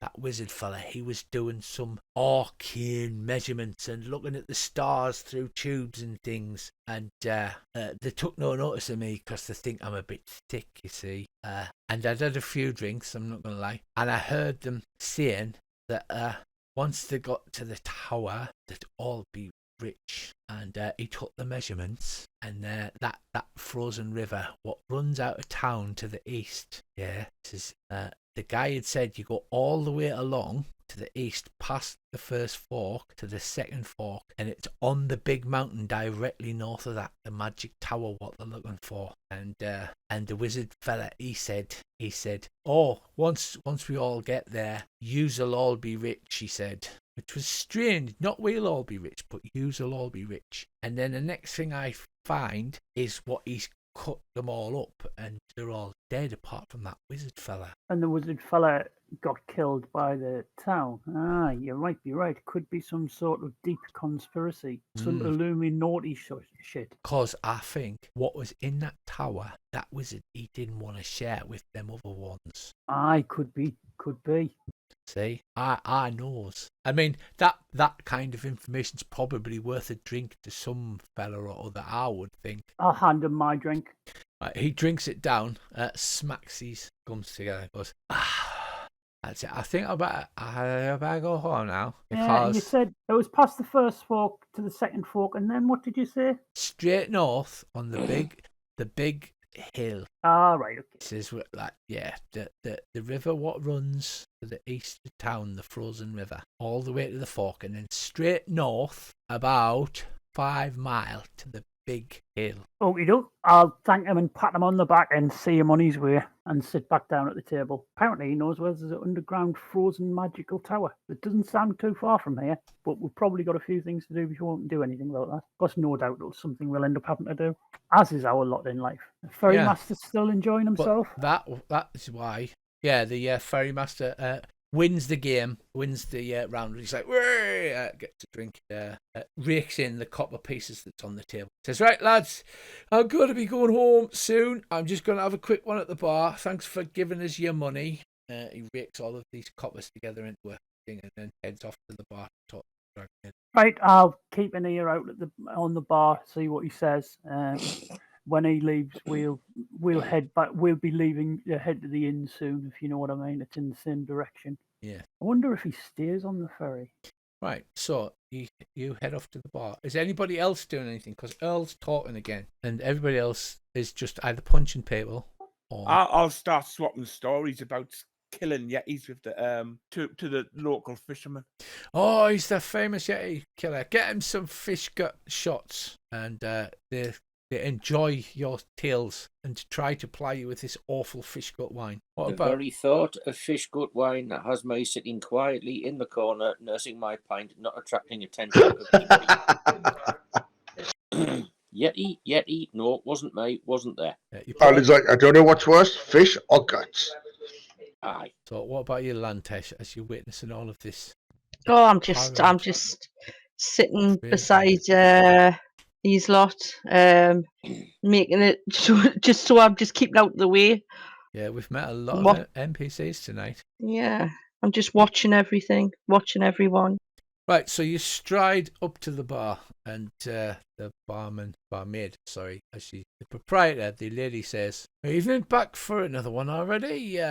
Can I get you something? Can I get you perhaps something better than the local rocket? I'll get you maybe an Oral's Delight. It's an ice cold shot with 2 lumps of ice in." Oh, it's cold enough as it is, thanks. So what do you do now, then? You're standing next to the tiefling. I'll order a half of mead, and basically I'll just hang around at the bar for a couple of minutes before heading back. Okay. So Scythen's talking to Nymatra, the barman, and she's like, "Yeah, I've claimed up with Domino's. Them idiots give us the money, so I'll take a quick wine, and then I'm off to meet Kip." Says, "You be in tomorrow?" She says, yeah, I'll be in tomorrow. There's not else I can do, not since the ferry got frozen up, is there?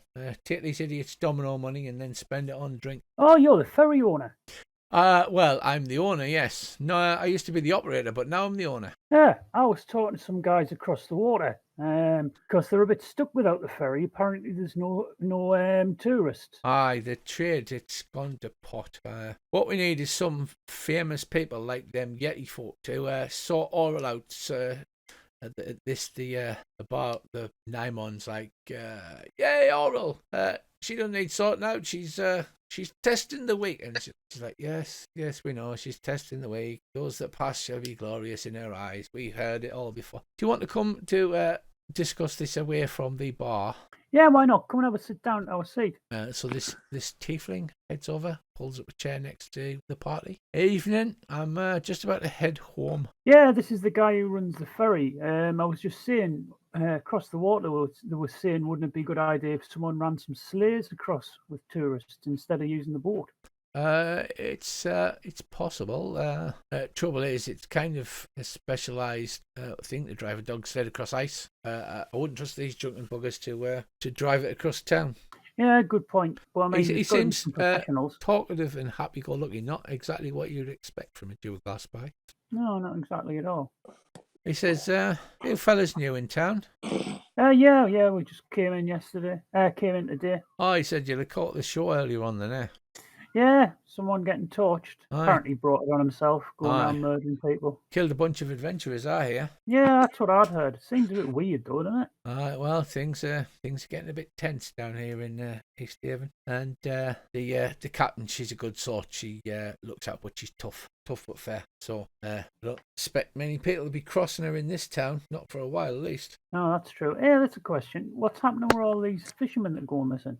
I couldn't tell you. He says, "I know that they've been going missing. It's been a bit of a chat subject around the trout, but I didn't know none of them personal. Like, just had a few drinks with them." So are the bodies turned up or they're just disappearing? Oh no, there's no sign. I mean, they could have lost that fine balance between the amount of drink it takes to keep you warm and the amount of drink it takes to fall overboard. Because a lot of them tend to drink a little more than they should. Yeah. So none of the boats have been spotted, like trapped in ice or thereabouts. No. None in ice, no. But those guys, as I'm aware, Terrell over there, he knows them better. I think they had a fishing spot up by the cliffs to the northeast, past the big ice floe. I'm sure that's where he said, if I recall correctly. All right. Almost directly northwest of here, he said, up against the big cliffs. Sorry, northeast, not northwest. I am confusing my east and west. That's good to know. Well, we're going to head down to our billet. We're at the White Lady. Oh, you're staying at that place. Yeah, it's the Ronaldo's place. Well, not Ronaldo's place. He works there, but he likes to think he runs it.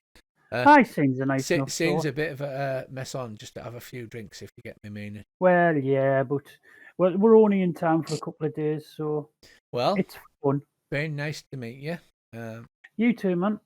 If we ever get the ferry up and running, I'll happily give you a journey. It's been nice to chat with you. I mean, I haven't even been to see it in the last 2 months. There hasn't been any change. There's been no point. I don't even go and check her now. I mean, who's going to take her? You can't steal her. She's No, just that's a been good point. locked up. Well, not unless you had a lot of pools. You'd have a hell of a job sorting that out. 3 mile of ice to cover the lake. No, I suppose. Oh well, I'll catch him. I'll catch you later on. All right, I'll see you later. Back to the pub. Back to the inn, I think, chaps and chapess. Hang on, if he's not checking the place, who's checking the place? I think I should go and check the ferry out. I think we're going to. We'll head back towards the White Lady, and I think we'll have a wander along the jetty before we get back. So you pass through the portal saying, enter if you dare. And, Ronaldo starts launching to be spooky, like, ooh, and he's like, oh, it's guests. Hello, nice to see you again. Hope you're enjoying our lovely town. Well, hang on, before we get to Richie, the White we're going Lady. to check out the jetty with the ferry on first before we actually went into the White Lady. Yeah, we're going to head along to the sea, have a look at the ferry. We'll have a drunken wander down the jetty and have a look at the ferry from a distance, but not like right close. It's not 10 feet away. Oh, yes, that's right. The scale is fucked up on this map. I remember. You using the excuse of having a drunken piddle off the jetty. So if you give me 1 second, I will take some time and set the map scale right for this. Distance multiplier is 100 feet. So the jetty, there you go. The jetty is 300 feet approximately from the inn. So it will be difficult to keep an eye on it at night from the inn window. Yeah, but if we have a wander along, we might be able to have a closer look. In fact, I can get an exact, if I hold control, I can get an exact at 300 feet from the pub. So, you get to the end of the jetty, Mm-hmm. and what's the plan? Staggering drunkenly up the jetty, have a gypsy's kiss? Yep. Yeah, gypsy's kiss and look over the ferry, see if it looks like anyone's been on it recently. Yep. I've never heard that phrase before, gypsy's kiss. I think it's fucking hilarious. You've never heard of gypsy's kiss? No. Right, so who's doing the staggering and are you all staggering together, including the young lady? No, we're having a walk along and a chat, and blah, blah, blah, as you do when you're out on a night out. And a couple of us are probably a bit worse for wear, and we'll be helping Mr. Toss cobble along a bit, because he's obviously had one or two too many, and we'll stand off the edge of the pier and have a piss and that sort of thing. And just see if we can get close enough to the boat. Right, I'm going to ask for a performance check from you lot. Oh, I would rather have deception, but all right. Oh, dear God. Pathetic. It's terrible. Well, we are drunk. You are drunk. Lantesh completely fails. And so how far along do you walk? We'll walk up to within about 20 yards of the boat. So we're getting quite close because I want to see if there's any activity on it, or if there's any sign of it being in use. Do we get the sense that it's really bad? Right. So you walk along the pier, passing the several ice-locked boats. There are no apparent footprints leading along the jetty. It doesn't look like the locals walk along the jetty, or perhaps there's no snowfall to have covered them up or anything. So it looks like the jetty's pretty much disused. The ice, however, does have footprints, but not just like around the ferry. I'm talking all the way along the edge, and you can see the holes all over the place where the fishermen have drilled holes in them, and footprints leading from the sides of the shore to the different holes. The freeze over, it takes a couple of days for the ice holes to freeze up, but you can see them scattered literally as far as your dark vision will last. Except for Aisha, who does not have a dark vision. That's painful, that, when your ice hole freezes up. There's nothing worse. Literally nothing worse. Do we get a sense of how bad this performance is? Yeah. In which case I shall break into song. Oh, that'll help. Yeah, because that's going to help. Yeah, so it's literally the worst performance you lot have ever given, and you burst into drunken song. It get worse. It gets a lot worse. Yeah, a 1. Well done. That's as low as you could possibly roll without getting a reroll. So this terrible song breaks out, and you're pretty sure that if there's anybody listening, you wouldn't be convincing them? Yeah, but if someone's listening, they might be tempted to come and take a look. So I'm watching to see if I see anyone taking a peek from the boat. But would I possibly be convincing them that I couldn't carry a tune in a bucket? I'm going to watch the passing boat. You'd have to get 50 feet away because of the dark vision. Like, everybody's dark vision's not working correctly. Yeah. I'm trying to get about 20 feet. So of it, you're almost completely on top of the ferry. Yeah. Richie, I'm watching for any movement in the boats that were passing, like that are sort of iced in. They're like open top rowboats, so that you can't All right, see anything okay. in them, and they're frozen into the lake. They seem to be quite large to hold maybe 4 or 5 people. So they're too big for the fishermen that drag them across the ice to go fishing. So you get within All right. 20 feet, singing loudly. You don't notice anything in the ferry. No sign of movement. The one thing you do notice is the around the ferry and the ramp to the ferry, it looks like the loose snow's been cleared away and it's just hard ice. So if nobody's using the ferry, why would you clear the loose snow? So as to not leave footprints. Yeah, Well, if you weren't using the ferry, you wouldn't be leaving footprints. Exactly. precisely. Let's go and have a look on board. Why not? We could try sneaking, but the song's probably nixed that. Yes, But you we would do do know, it the opposite of sneaking. Yeah, and I well, know why. I know why he's cleared the snow. Well, if you want to go on the ferry, could I just sort of exclaim loudly, "A boat! A boat! I want to go and look at the boat," and stagger up the gangplank? Or, and here's an idea. The reason they've cleared the snow is because that's how we found their invisible friend. And this one went invisible as well, didn't he? When he ran off. Yes. So he's probably planning to escape via the areas that are being cleared for snow. So let's have a look at which areas are being cleared for snow, because that's where he's going to hang around if he tries to make an escape attempt. So is it the whole area around? There's got to be areas that haven't been cleared. Well, I'm going to throw it on the map. Basically, it looks like someone has deliberately cleared anything where you can leave footprints, so that it's just ice to walk on. Everybody's got lights on here. So according to this, all of your characters have got huge lights on, so everybody can see you coming from a mile off anyway. That's fine.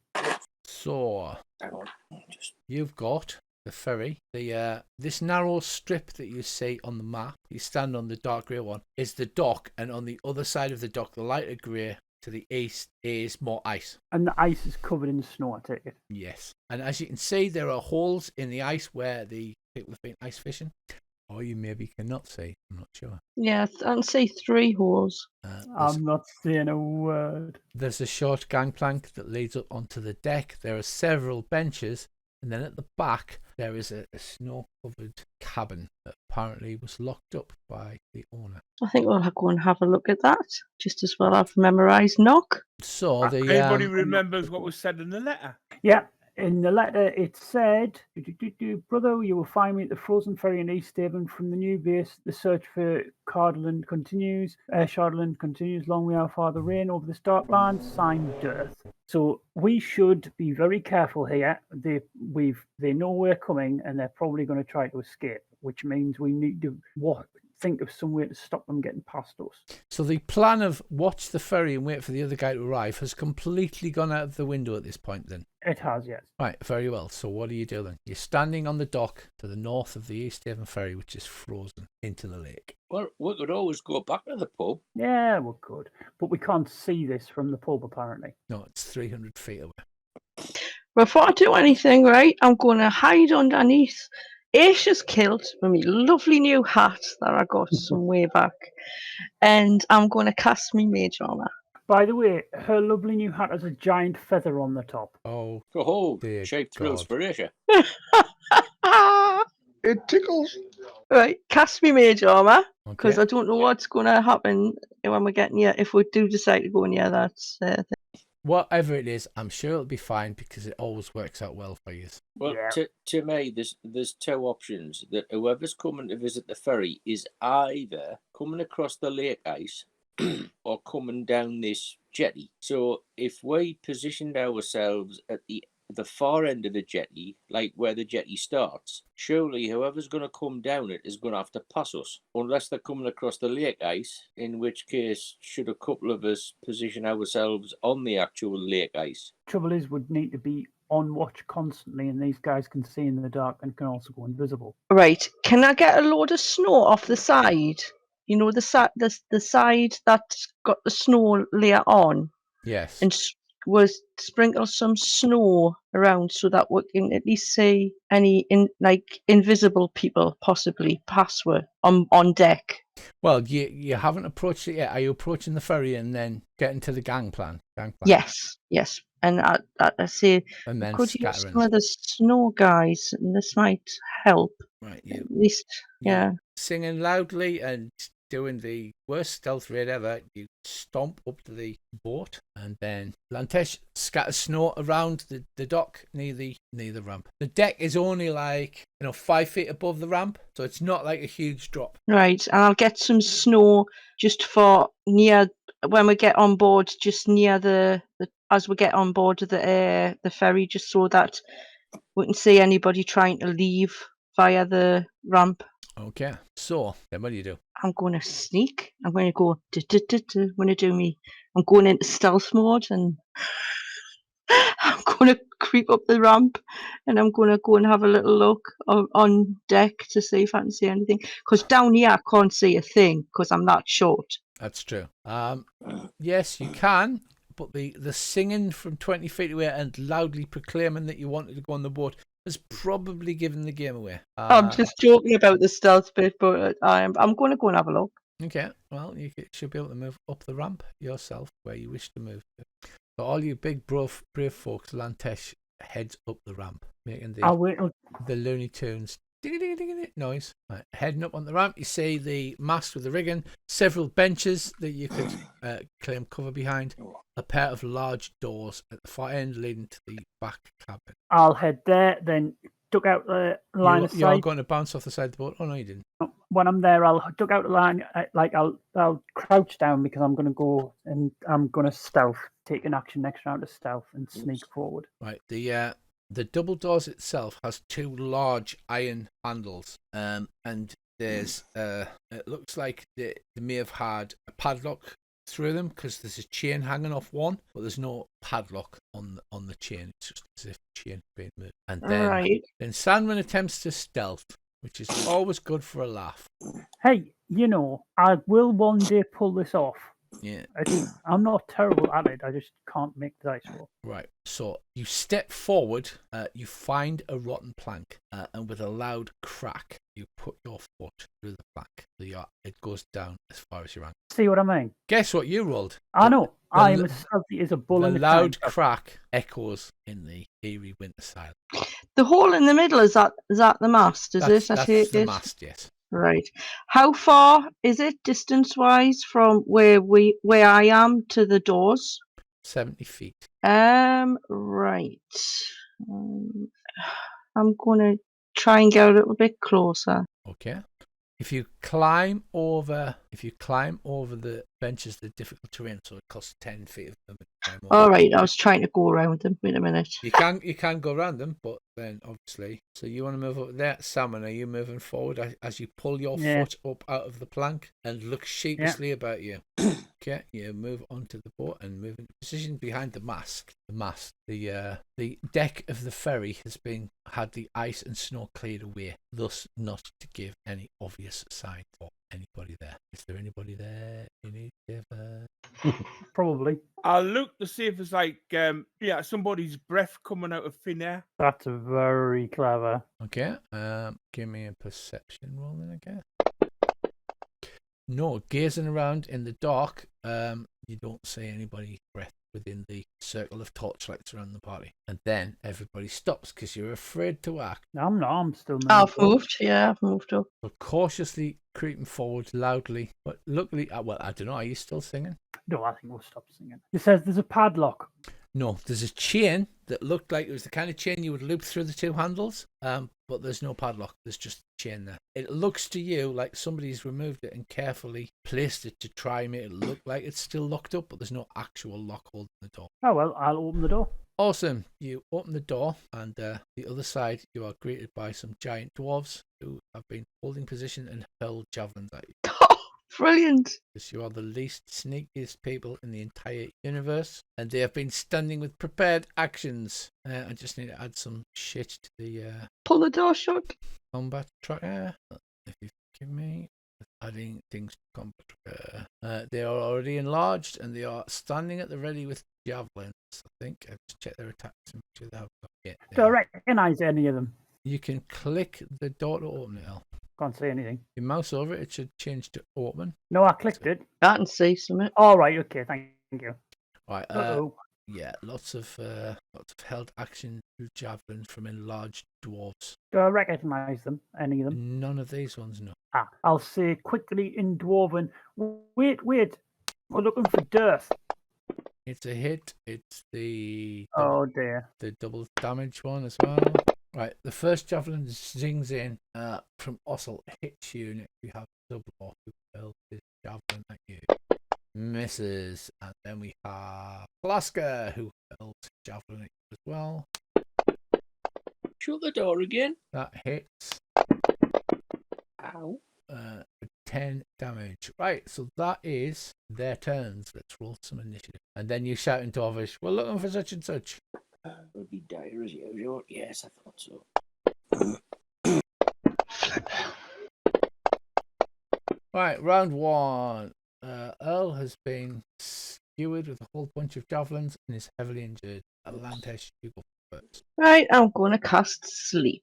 The one in the middle yawns but doesn't fall asleep. Oh, Jesus. Okay. Okay. That's your Mhm. turn. Zublaw with a pulls out his war pick, runs forward, lets out a dwarven battle cry. He shouts for Zardok, runs forward. Earl, you're right in the way, so Oh, no. he war picks you in the face. Or maybe he doesn't. And both there, both sides. They should do it automatically, which is kind of annoying. Also goes next because apparently I'm rolling well tonight. Nice. Please stop doing this. Yeah, it's not cricket, is it? Right, I'm not used to this. He runs forward, and he swings at you with his war pick. Gets flanking. Oh no, I've rolled the wrong one. That's why. Idiot, Richard. Even with advantage, it whistles past your head, just missing you. Lysander, watch over him. Yeah, it's definitely the thunder watching over him. Oh, look, they've blocked the doorway for the threat. And you hear a voice from the back of the room say, "Kill them all for Zardok." Oh, and next to is Klaska, who also gets to go. Awesome. But he is sadly too big to get through the doorway. So he will move round to the side out of line and hold an action. Corrin. Right, now then. I'm going to carry the shite. Bit of grip. Right, now I'm going to make a put on his mark on somebody here, aren't I? Send a shaft in his general direction. It hits, wounding him. Ah! He calls out. And you've put Hunter's Mark on, so that's your bonus action. So unless you move in, that's your turn. The only thing I want to do is to duck down behind the sort of the. Well, you're shooting so you can claim partial cover. All right. No, that's fine. Okay. That's fine. I shall stand me ground from here then. Salmon facing a bunch of angry Jogar. I will use the disengage action. Wait a sec, because you still grappled off the last time. Oh, there's a thought. We can sort that out, can't we? You disengage, yes, and then. I can't, and now I'm moving out of the way. Okay. Not a lot I can do, so I'm just trying to find a way to get out line of sight. There you go. Are you- Disengaging are back to there. And leaping over the top of the. Yeah, I'll roll over it. Are you dropping prone or Yeah. are you I'm claiming dropping cover? prone. Okay. Prone's better, isn't it? All right, Salmon. I merely facilitate. Ow! I Why? think there's an invisible one in there. Why, on God's name, did you have a plan and then immediately attack somebody? Our plans. We have a don't perfect work. plan. Right, okay. Ben runs into combat with a Jogar. Little dwarf, let me come in. Bounces off its toughened armor. Are you doing any bonus actions, Dave? No. Okay. Asia? I will move down the board for my maximum move. Bless. Rune. Either. Okay. Ooh. Well, I can't really bless the people who need it this turn, so I will just. I'll Dash? dash. Yep, that was right. I was thinking sprint and move further down. That one in the doorway, Zublaw, hear him say it in Dwarvish, "It's a fucking Goliath!" He goes, "No way." He goes, "It is. I swear to God, it's a fucking Goliath." You're going to have trouble claiming cover from those as you are 7.5 feet tall and these little city down benches. Yeah. Unless whatever, you squats down or drop prone. No, I don't care. Okay. You doing anything for your bonus actions at your turn? Yes, no? Really? Yeah, I'll cast a heal. All right. Okay. You cast a heal at Sandman. Thank you, old man, because that bloody hurt. Lantesh, it is your turn again.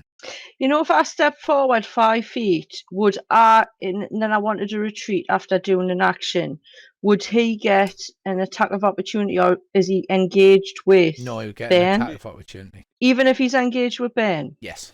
It uses his reaction, so most things only have one reaction, however. Okay, I will step to there just so that I can cast a spell past Ben without hitting him, and cast Scorching Ray at those two in that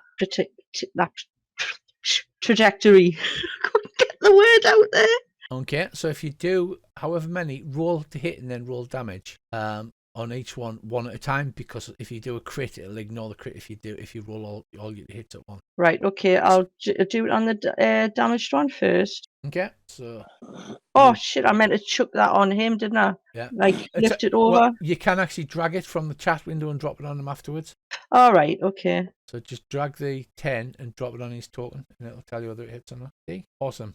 Misses. That one's a hit. Guy, he says. His beard catches fire. He swears at you. So that's 3 beams at him, yeah? Yeah, me as well. He looks heavily injured. And then, for me remaining 20 feet movement... You're going to run away. Bravely. Did you move? You didn't move next to him, did you? You just moved No, to I the side. just sidestepped 5 foot, yeah, there. So you run round behind Corin. Yeah. Zublo, not being a suicidal guy, is disengaging, and he is moving around and out of the way. But will Ben get an attack of opportunity? Is that how that works? No, he's disengaging, so that stops that working.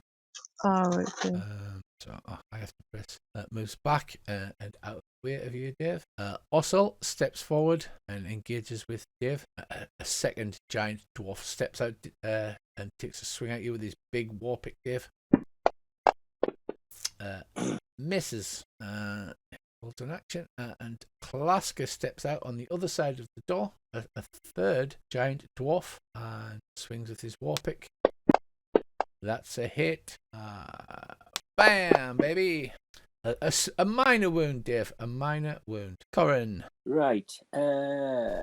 Have either of them taken damage? Either of them two that's No, there? they are fresh. They are fresh. Lovely. He Right. could hold an attack until after mine, couldn't he?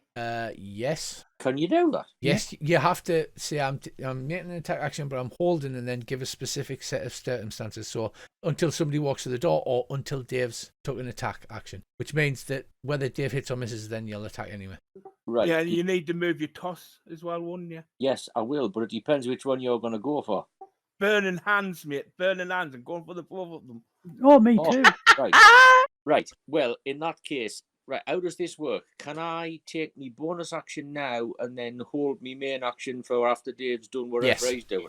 Yes, you hold your main action anyway. You don't hold your bonus. So yeah, so you can move the tosser's mark. Yes, I want to put the tosser's mark on this one. So Why does everybody enjoy saying tosser's mark so much? I think it's so every time he says it, I chuckle. It's just the little greasy white smear that's appeared on him. Yeah, and you just shoot your ball right in the middle of it. Yes, basically. Okay, Salmon. Ah, yes. Sanwan will move here. Sanwan will then Burning Hands and miss Ben and hit those two. Okay, target them both. Roll your doobly-doos. I'm hitting the door now. There you go, I've got him. Yeah, and then cast it, and you burning hands.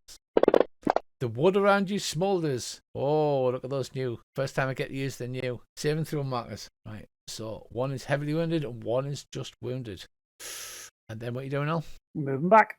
Did you take into account your difficult terrain for jumping over the top? Because you were prone. You were prone. You jumped up using half your movement. Yeah, so 15 goes to that, so yeah, I can't move. So you can't move. So you stood right in the way. Lovely. Ben. I cast Burning Hands.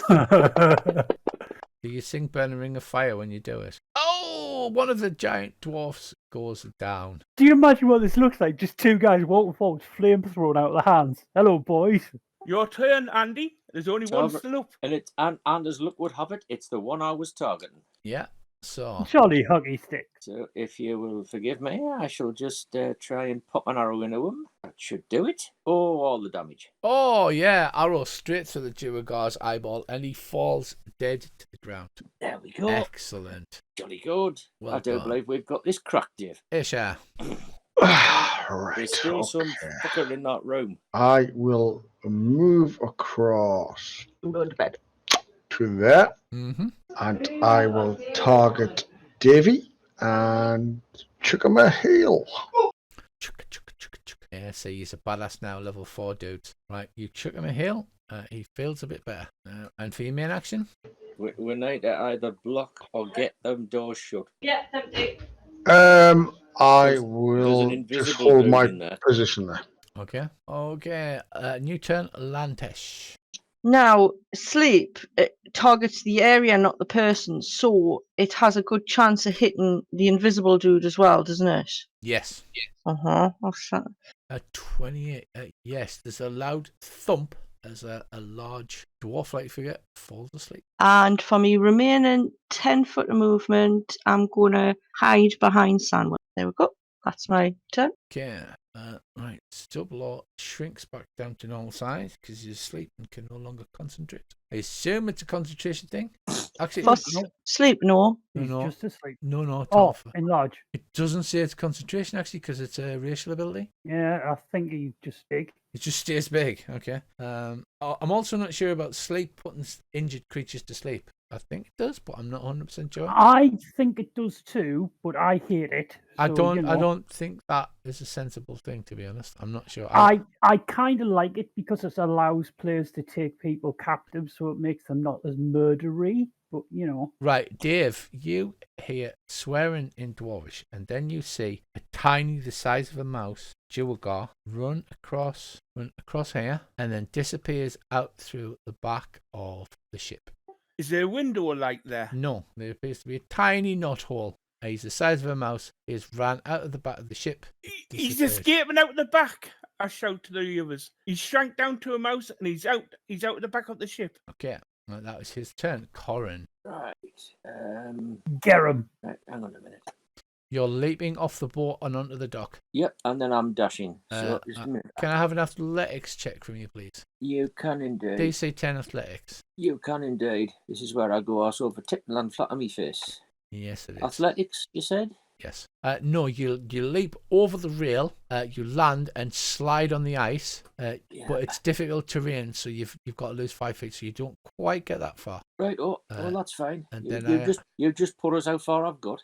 So you get down to there, I think it is. Because I can't move you through a wall anymore, because apparently James can't do that. I have to move you all the way around. All right. So you sprint down there. San Wen. And I'm holding an action. If I see the mouse, I'm going to shout at it. You can't do that. You've dashed you, so you've used your action. All right. Right. Yes, sorry. Does Yeah. that mean I've still got a bonus action? You do still have a bonus action. So you can't hold your bonus action, can you? No, I don't think so. We'll have to check it. Right. All right, then ignore that. San Wen. How high up is the aft castle? It's like 10 feet. Is there a set of ladders up to it, or? No, there's not a set of ladders up to it, but there's like rigging and stuff, so you could probably climb up there with a DC 10 athletics check. I will climb up there with the DC 10 athletics check. It's difficult terrain, so it'll cost you.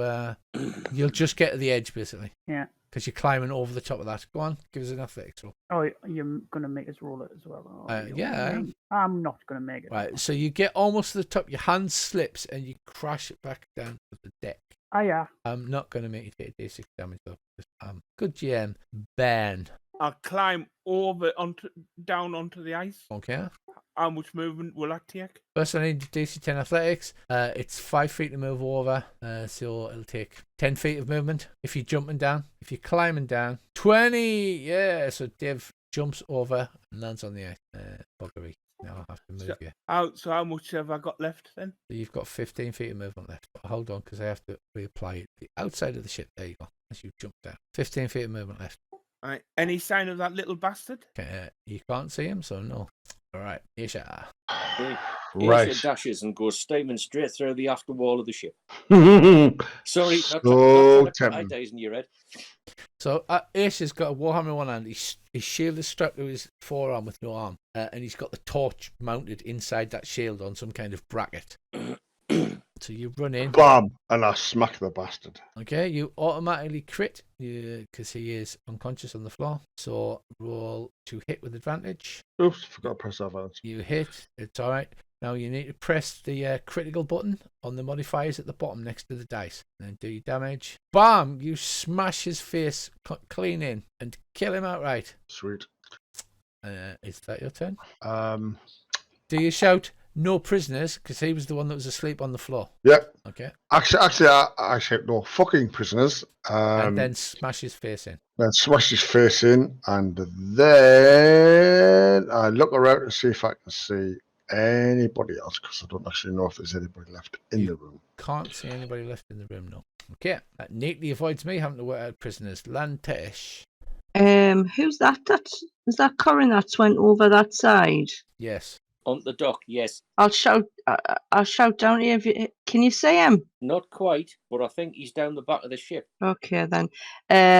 I'll head towards where Aisha is, just in case he's still like in the ship, sort of thing. Okay, so you run down to there and into the room, seeing What nothing. the fuck's inside that at the back? I think there might be a totem.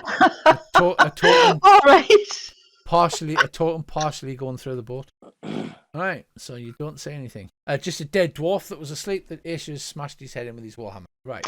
And I'll mage hand the doors shut behind her, just so if he is invisible, tries to get past us, he'll have to open the doors and get past Sanwin. Yeah.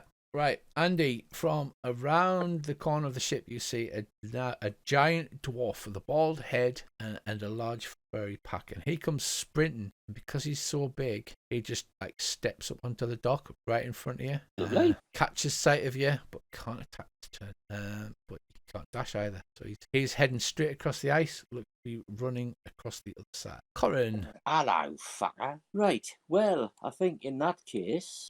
there's things need to be done. That's the first one. Where are we? I need to put the mark on him, don't I? The mark on him. And then I think we might try and slow him down a little bit. Oh, it's a hit. He takes a wound. He swears at you in Dwarvish. Do I have the opportunity to shout Isaiah on the dock? Yeah, it's a free action to shout that. Right, Isaiah on the dock.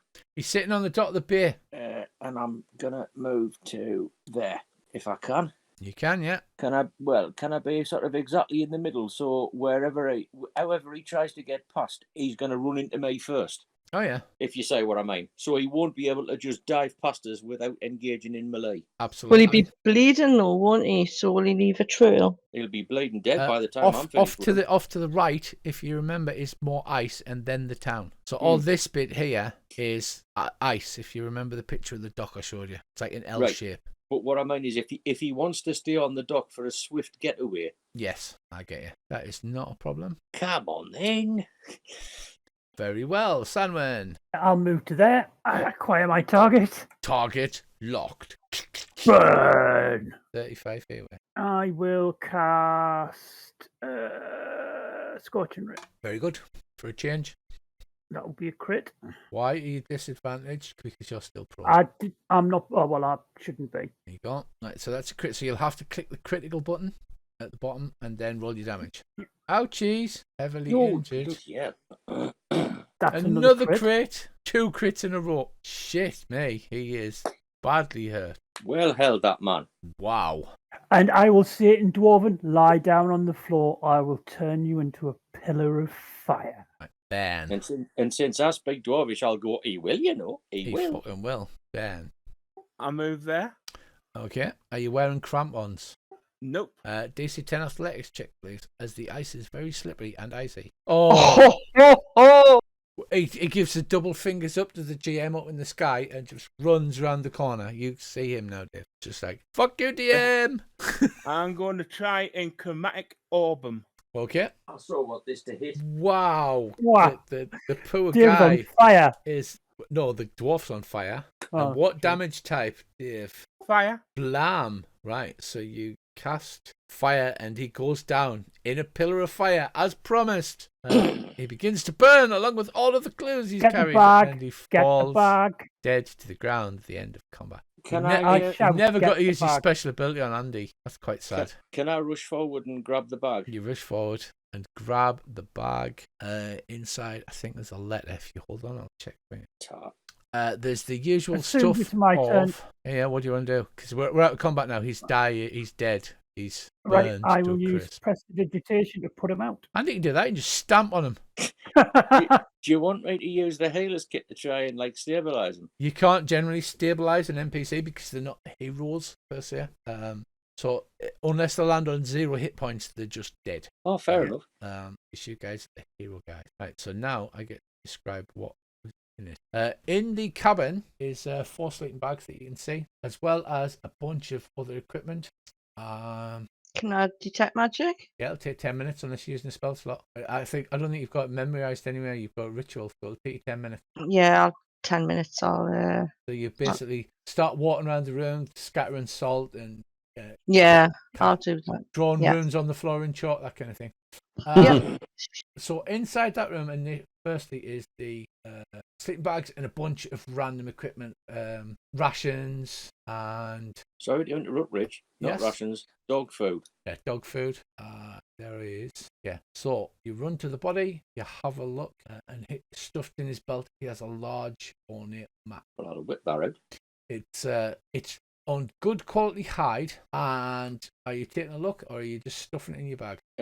Well, I was thinking like I'd take his bag and the map and sort of then retreat to a safe distance where like the smouldering not getting smoke in my eyes, and then we'll all have a look. Yeah. Because I figure Sanwin will know more about this shit than me. The map has runes engraved around the outside. They don't appear to be any kind of specific language. They're more like a magical rune, and it's the map that you have of Icewind Dale. The 10 towns are marked on it, as well as the Duergar outpost at Kelvin's Cairn.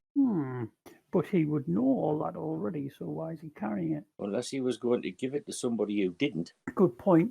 I suspect I'll be studying this a bit.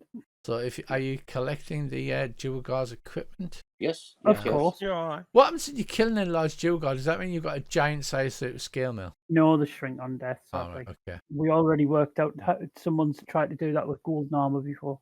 I'm not sure how sleep works. I mean, yes, it means that you can beat an ancient dragon down to like 4 hit points and then sleep. I'm not sure that would. No, they're immune. That'd be kind of silly. It occurs to me that what we ought to do here is we ought to take the body back to the White Lady Inn and give it to Ronaldo as a prop. Ha! It's good to smell. Wow, indeed. Well, he can always. The thing is, Oh yeah, No, this is pop it the up outside the one, front door. right? They tell you all of the equipment, but don't give you a parcel of like equipment. the problem is I we have need to to add find it. out who that map was going to be given to.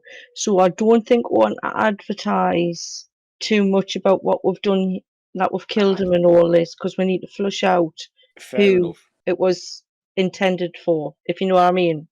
Is there a handy ice hole we can just shove him down? Oh yeah, there's 3 right next to you.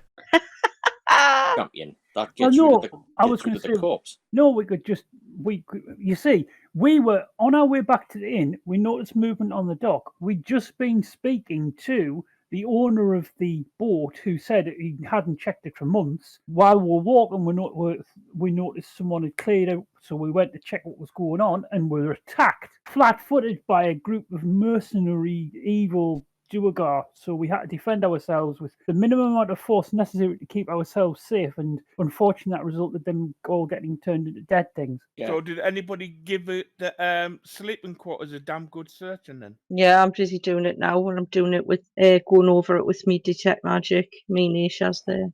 I'll help you investigate it then. Awesome. Right, I've manually added the parcels. I'm going to give them 36 gold pieces because it doesn't say. We'll add 2d6 and we'll add 3d8 silver pieces. And He wasn't carrying my dagger by any chance, was he? He wasn't, no. I'm going to stamp on him a bit then.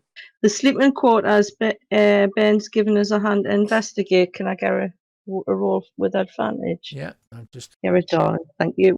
I should have done that earlier. Should have realised that the evil bastards didn't actually put a parcel in. Investigation advantage request roll. There you go. Anybody mind if I take a shield? Not at all. Not at all. Right, so you. Ta. Yeah, these are Duergar ones. They are thin wood with metal rims. No decoration, no kind of ornamentation, nothing. Just plain wood and straps. Right. That's So, perfectly acceptable. searching the ferry, Tracy, you don't find anything else. Are they clearly Duergar shields?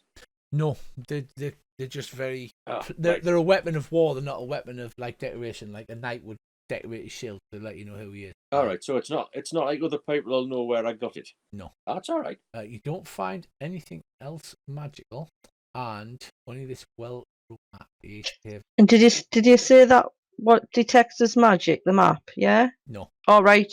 I just thought when you said only the what I thought. Yeah. no, just your investigation roll. You All got right. Okay. rations. You didn't find anything additional. And none of the stuff off the Dugar, that dead guy on the thing was magical. No. Because detect magic, I think, stays up about 10 minutes or something stupid. Yeah, it's about 10 minutes or so at the last stages. No, you don't detect anything magical, and Okie you dokie. have a bunch of dead Duergar and no prisoner to interrogate. Like it. Are you dumping all of the dwarfs' bodies in the ice hole? Can do. A rude. We're waiting for any fishermen. And that's not a euphemism to dump a dwarf in your ice hole. I'd say it's not. So what's the plan now? Heading back to the White Lady and catching a long rest because it's Yeah. now Yeah, the I'm middle bloody of the night. freezing. Yeah, we'll report to the guard captain tomorrow, and I'll fill her in what's happened. We may as well drag the rest of the Duergar equipment back with us, so we can then Yeah. say to her, and here's the proof. And where's the bodies? We lost them. That is true, but so your hypothesis is the Duergar have been disappearing people on the lake. No, because we haven't checked that area out yet, so we still need to go and check Okay, right. to the So northeast. as we draw a veil to tonight's proceedings, you head back to the inn. You have some spooky Halloween type food and drink. You all take a long rest. Which I will long rest you now. There you go. And you wake up fresh and refreshed in the morning, ready to do whatever it is you do.